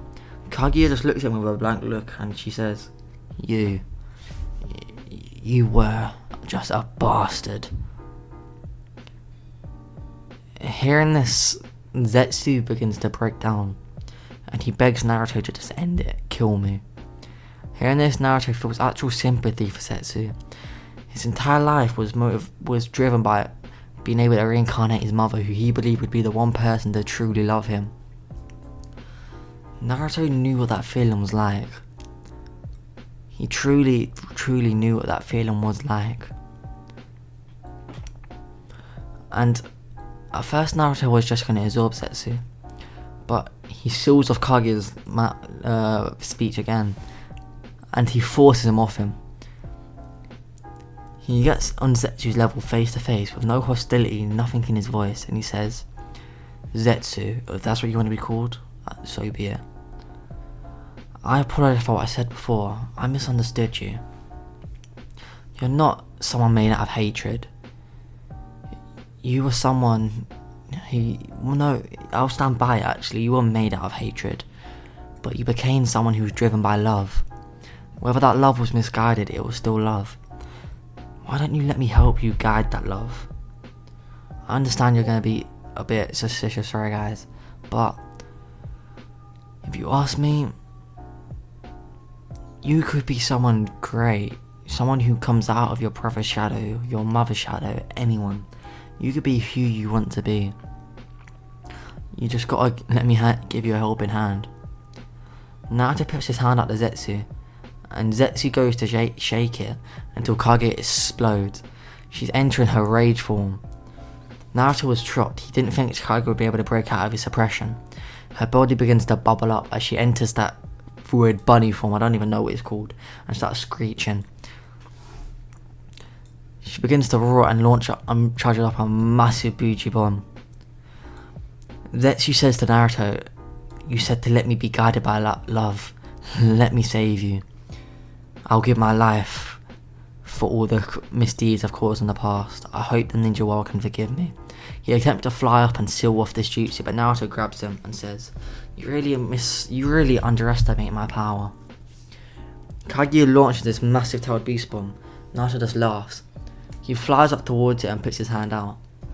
He begins to absorb this tailed beast bomb. It was stronger than he expected, but nothing he couldn't handle. He begins to amp up, and even the symbol in his forehead begins absorbing it. Soon this massive beast bomb that took up the sky shrinks down smaller, smaller and smaller and smaller, until eventually it's nothing.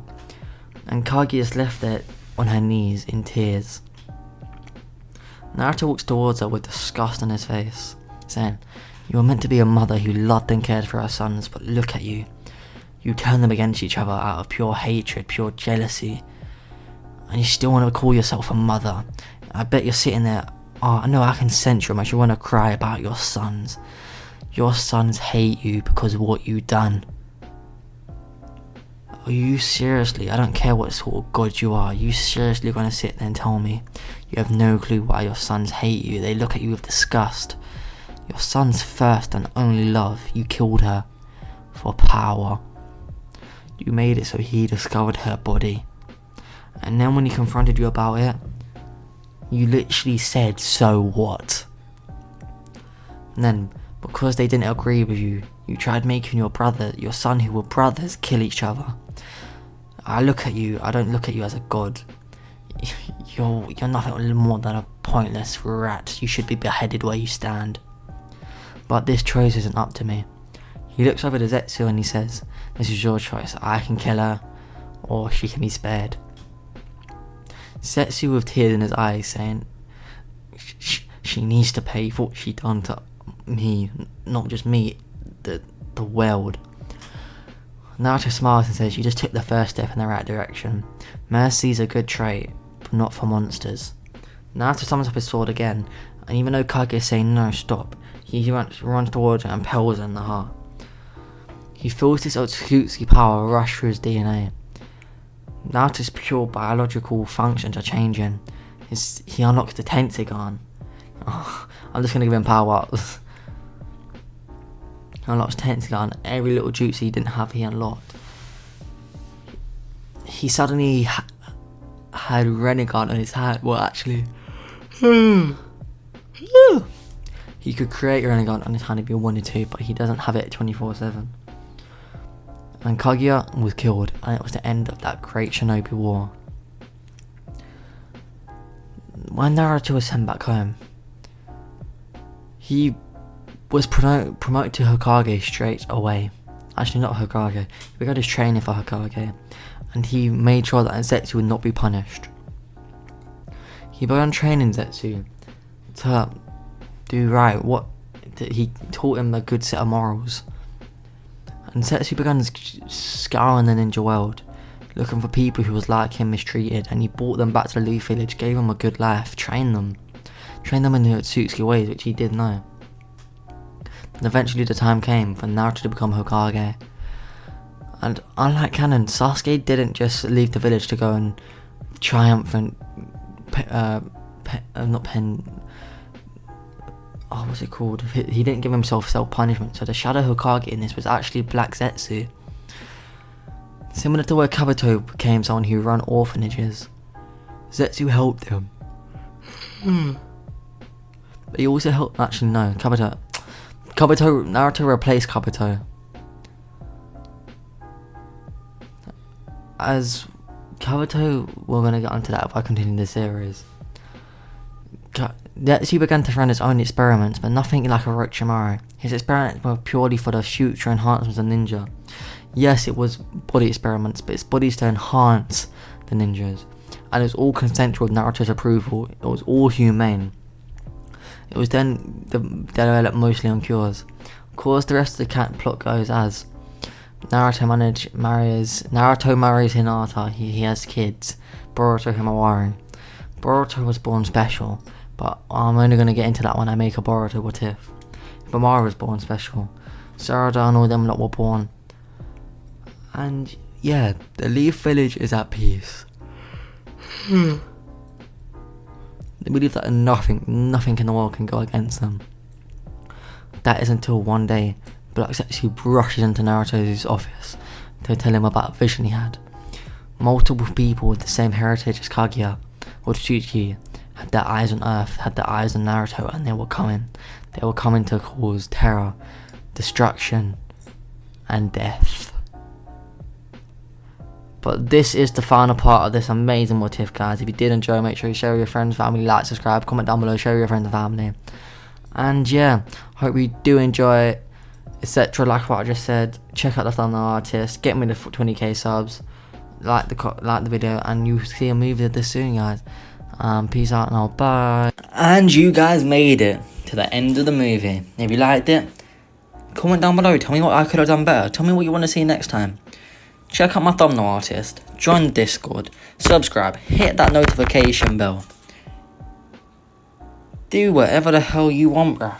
As long as it helps my channel, I will support you. That does not mean you go murder someone in my name. Unless you ask for my approval first, then do not do it. Other than that, guys, I do actually hope you enjoyed this movie. And yeah, there will be some banging what ifs, a collab with a YouTuber. You know what, let me search up how many subscribers they have. It won't be on my channel straight away. We're going to see how the first one goes. But if it bangs on his channel, then we're going to do one on my channel.